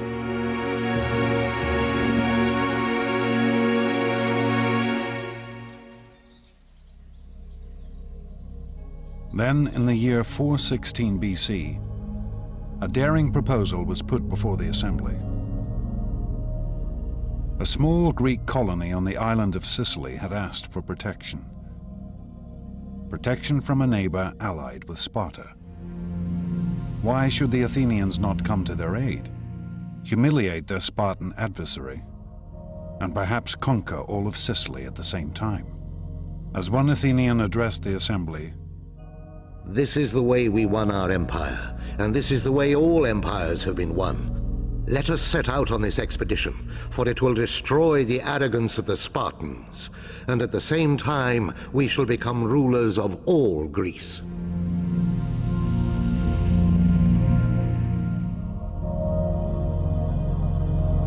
it was a bold plan to be executed on a vast scale, requiring a great fleet of warships and a landing force of over 10,000 men. The Athenians threw themselves into the project with fervor. Armorers beat out new weapons. Soldiers tested out their equipment. Stores were loaded onto a fleet of Athenian triremes. And the shipwrights prepared their vessels for the sea.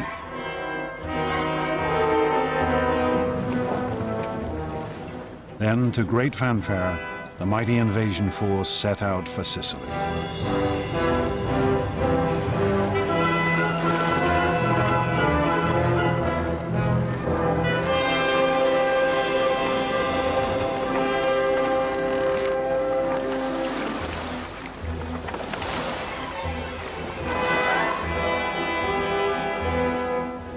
Six months later, word came back.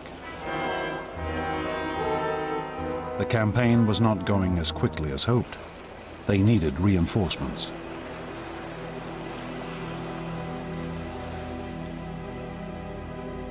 And then, nothing. No news at all.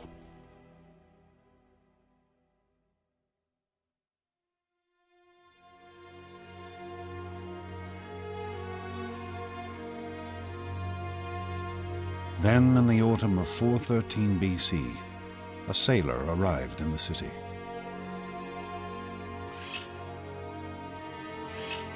A man who needed a haircut. And as he talked to his barber, he told an appalling tale of a vast and terrible slaughter.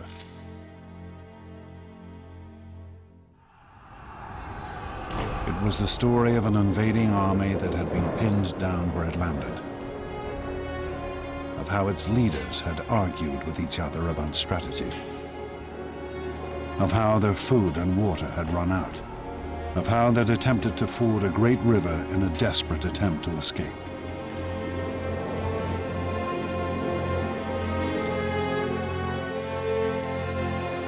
They rushed into it, all discipline lost and every man wanting to cross first. They fell over each other and trod each other underfoot, and they drank thirstily. The water was foul, but still they went on drinking, mud, blood and all, the dead lying thick in the riverbed.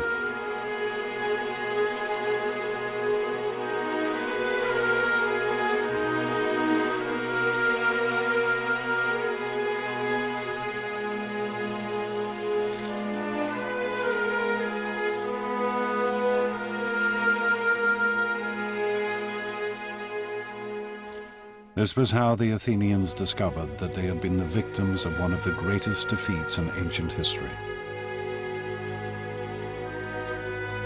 Over 50,000 men had been killed or taken prisoner. 2 entire fleets of Athens' prized triremes had been destroyed. The Sicilian campaign is a mess for a variety of reasons. First of all, it's a long way away. It's over 600 or 700 miles. Once they arrive, they squabble and fight about what to do. But perhaps the biggest problem is there's not a tactical reason to do it. There's not a strategic reason to do it. The motivation is highly self-interested. They believed wrongly that they could go quickly in, raise the countryside, and win a quick victory and a rich tributary subject state. The Athenians, entranced by a vision of imperial glory, had in fact engaged in a pointless and vain campaign.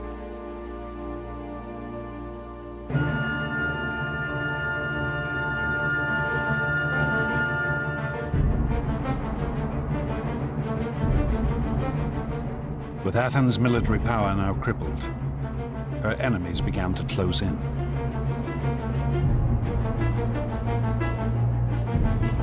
The Persians, whom the Athenians had humiliated 50 years before, now saw the ideal opportunity for revenge. They approached the Spartans with the offer of help. The Persians have been watching this carefully, and they decide to intervene and subsidize the Spartans, and that subsidy is in the form of manpower for rowing and fleet construction. Where previously the Spartans had never been a naval nation, now they had a fleet, paid for with Persian gold.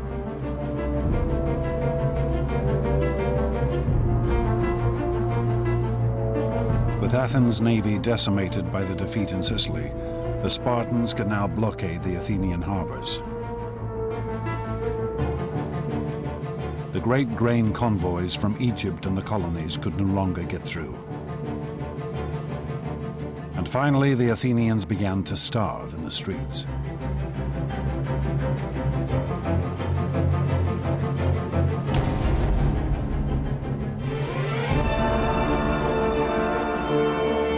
The people turned to their patron goddess, Athena. At the height of Athens' glory only 30 years before, Pericles had honored her with the most glorious temple ever seen.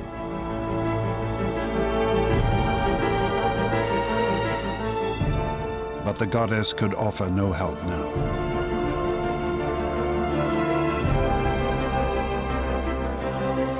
Athens, once so sure of her preeminence in the Greek world, was now home to a population ravaged by plague and war, besieged and starving. With her treasuries empty and her once proud fleet crippled. In 404 BC, Athens finally surrendered to the Spartan commander, Lysander.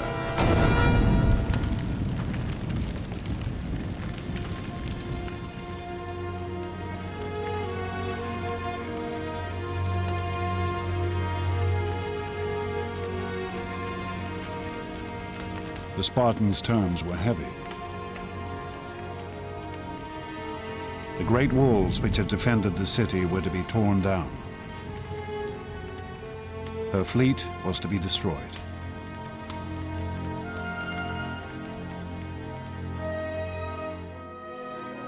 We had this wonderful scene of Lysander sailing into the Piraeus and dismantling the Athenian fleet.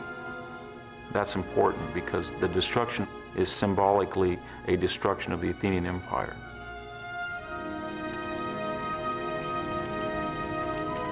What remained of Athens' mighty navy was put to the torch, with only 12 ships allowed to remain. No longer would she rule the Mediterranean.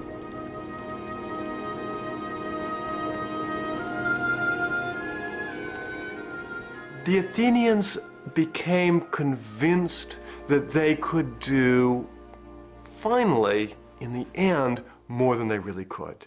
And I think this is really the point in which the potential that Athenian democracy brought about could turn to tragedy.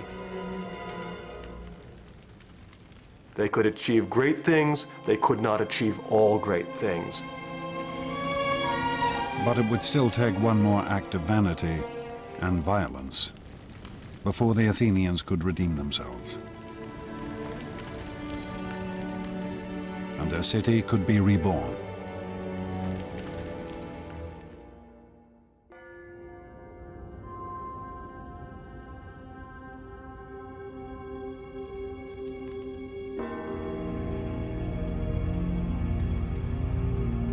Humiliated, their empire lost, the Athenians looked for someone to take the blame for their defeat. They searched for an enemy within their city walls, someone who had dared to question their dreams of supremacy.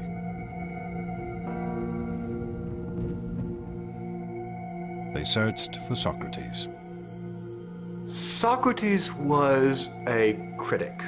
He was critical of the thinking and the thought processes of his fellow citizens, and he was critical about the public affairs of Athens.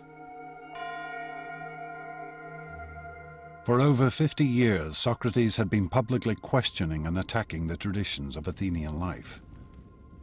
And around him he had gathered a group of youthful followers. Surely this must have weakened the city's moral character, undermined her hunger for glory.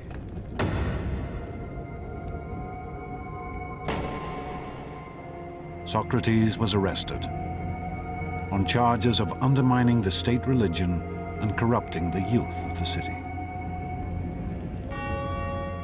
I am quite sure that especially in a relatively small society like Athens, someone who is constantly questioning the principles by which the society has traditionally governed itself will be perceived as a very major danger by at least some people in society. You can easily see that a few hundred people might want him out, and they did. The Athenians would now put to trial the one man who dared to question the way they lived their lives.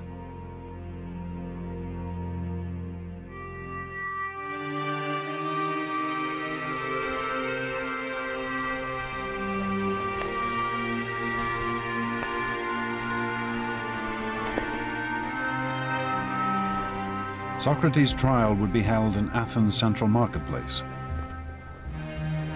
under a canopy to shade the fierce heat of the Greek sun.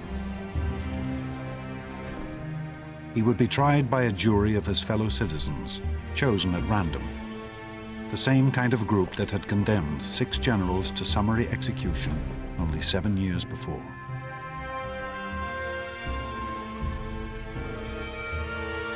Socrates would be given only a limited time to defend himself, for all speeches in the Athenian courts were timed by a water clock, one jar of water steadily running into another.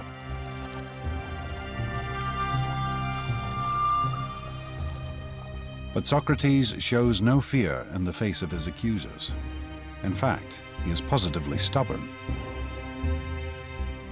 To put it bluntly, I've been assigned to this city, as if to a large horse which is inclined to be lazy and is in need of some great stinging fly.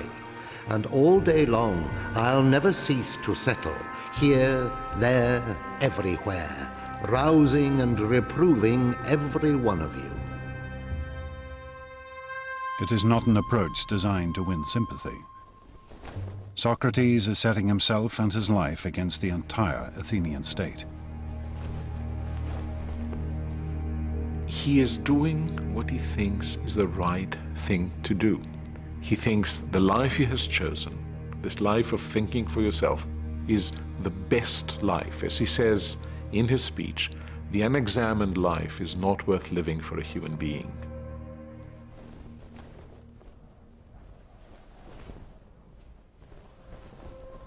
If Socrates had simply apologized to the court, he might well have been acquitted. But instead, he demands free dinners for life, for all the work he has done. I can just imagine what that jury and the audience of that trial must have thought at the time. They must have been absolutely speechless. When the final vote came, the verdict could hardly have been a surprise.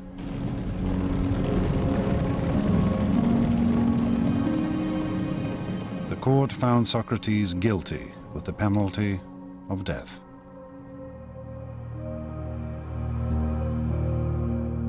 But Socrates reacted with calm and serenity.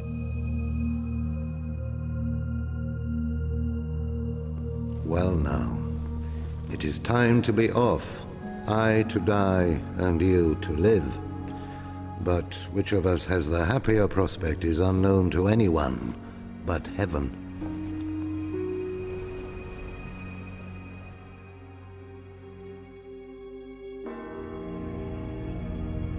Socrates was taken from the court to Athens prison.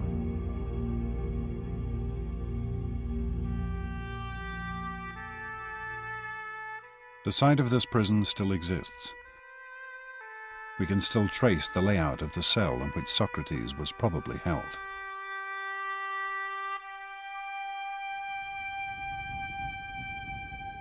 And we still have accounts of Socrates' last days from friends who visited him in his cell.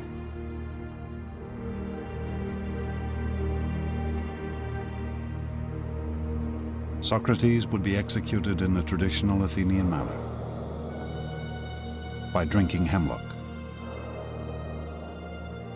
Some of the hemlock cups used for the poison are still preserved. Death by hemlock is excruciatingly painful, causing gradual paralysis of the central nervous system.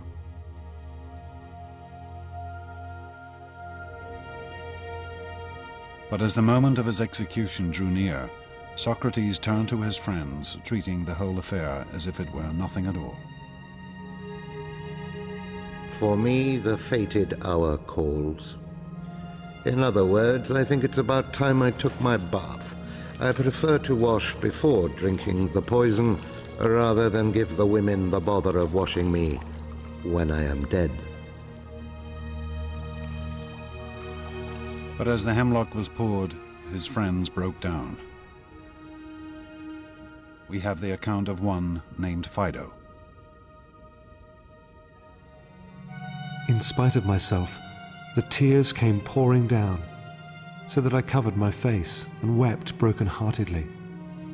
And then everyone in the room broke down, except Socrates himself, who said, "Really, my friends, what a way to behave. I'm told that one should make one's end in a reverent silence. Calm yourselves and be brave."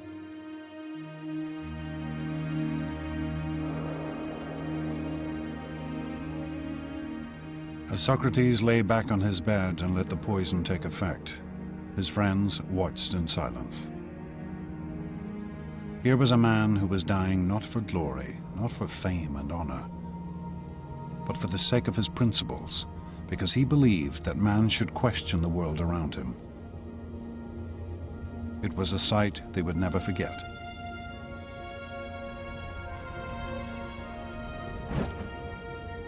Socrates, in his life and in his death, becomes a completely new Greek hero.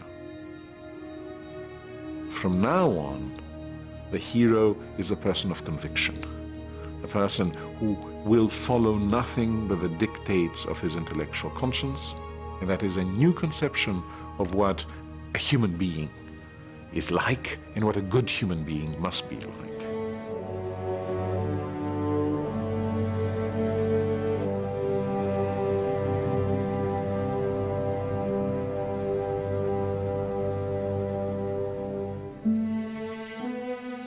For centuries, the Athenians had believed in one ideal: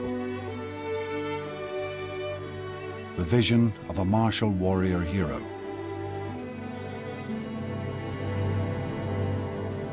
It had driven them to conquer great foes, to build a mighty empire. But now, in the depths of defeat, they discovered a new figure to venerate. effigies of Socrates have been found amongst the ruins of the Athenian prison. Perhaps offerings to the dead philosopher. Perhaps the most important lesson that Socrates left is the need to be critical and the need to be self-critical. The interesting thing that I see in Athens in the years after the execution of Socrates is this same capacity to look at themselves and recognize that they have perhaps gone too far in the past, and indeed to embrace a certain kind of maturity. Athens was never again a great imperial power. But neither did her democracy lapse again into mob rule.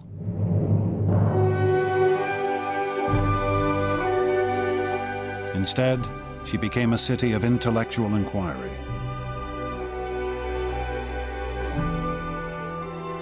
A haven of study and discussion,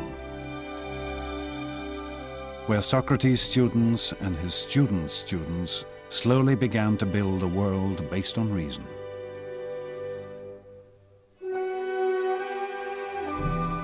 Plato tried to formulate the ideal society.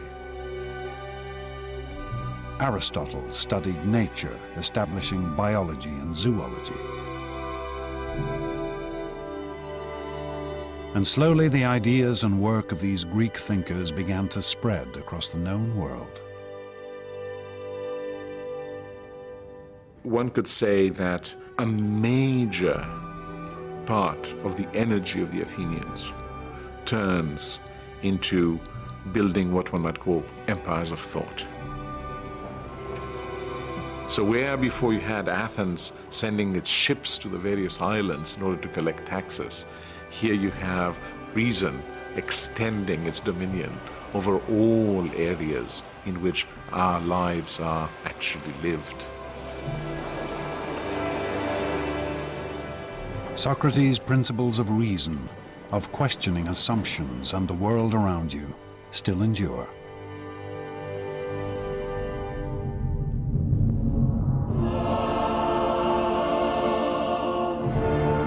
In the space of less than 200 years, the ancient Greeks transformed their world. For amongst these ruins, a few great figures carved a mighty empire.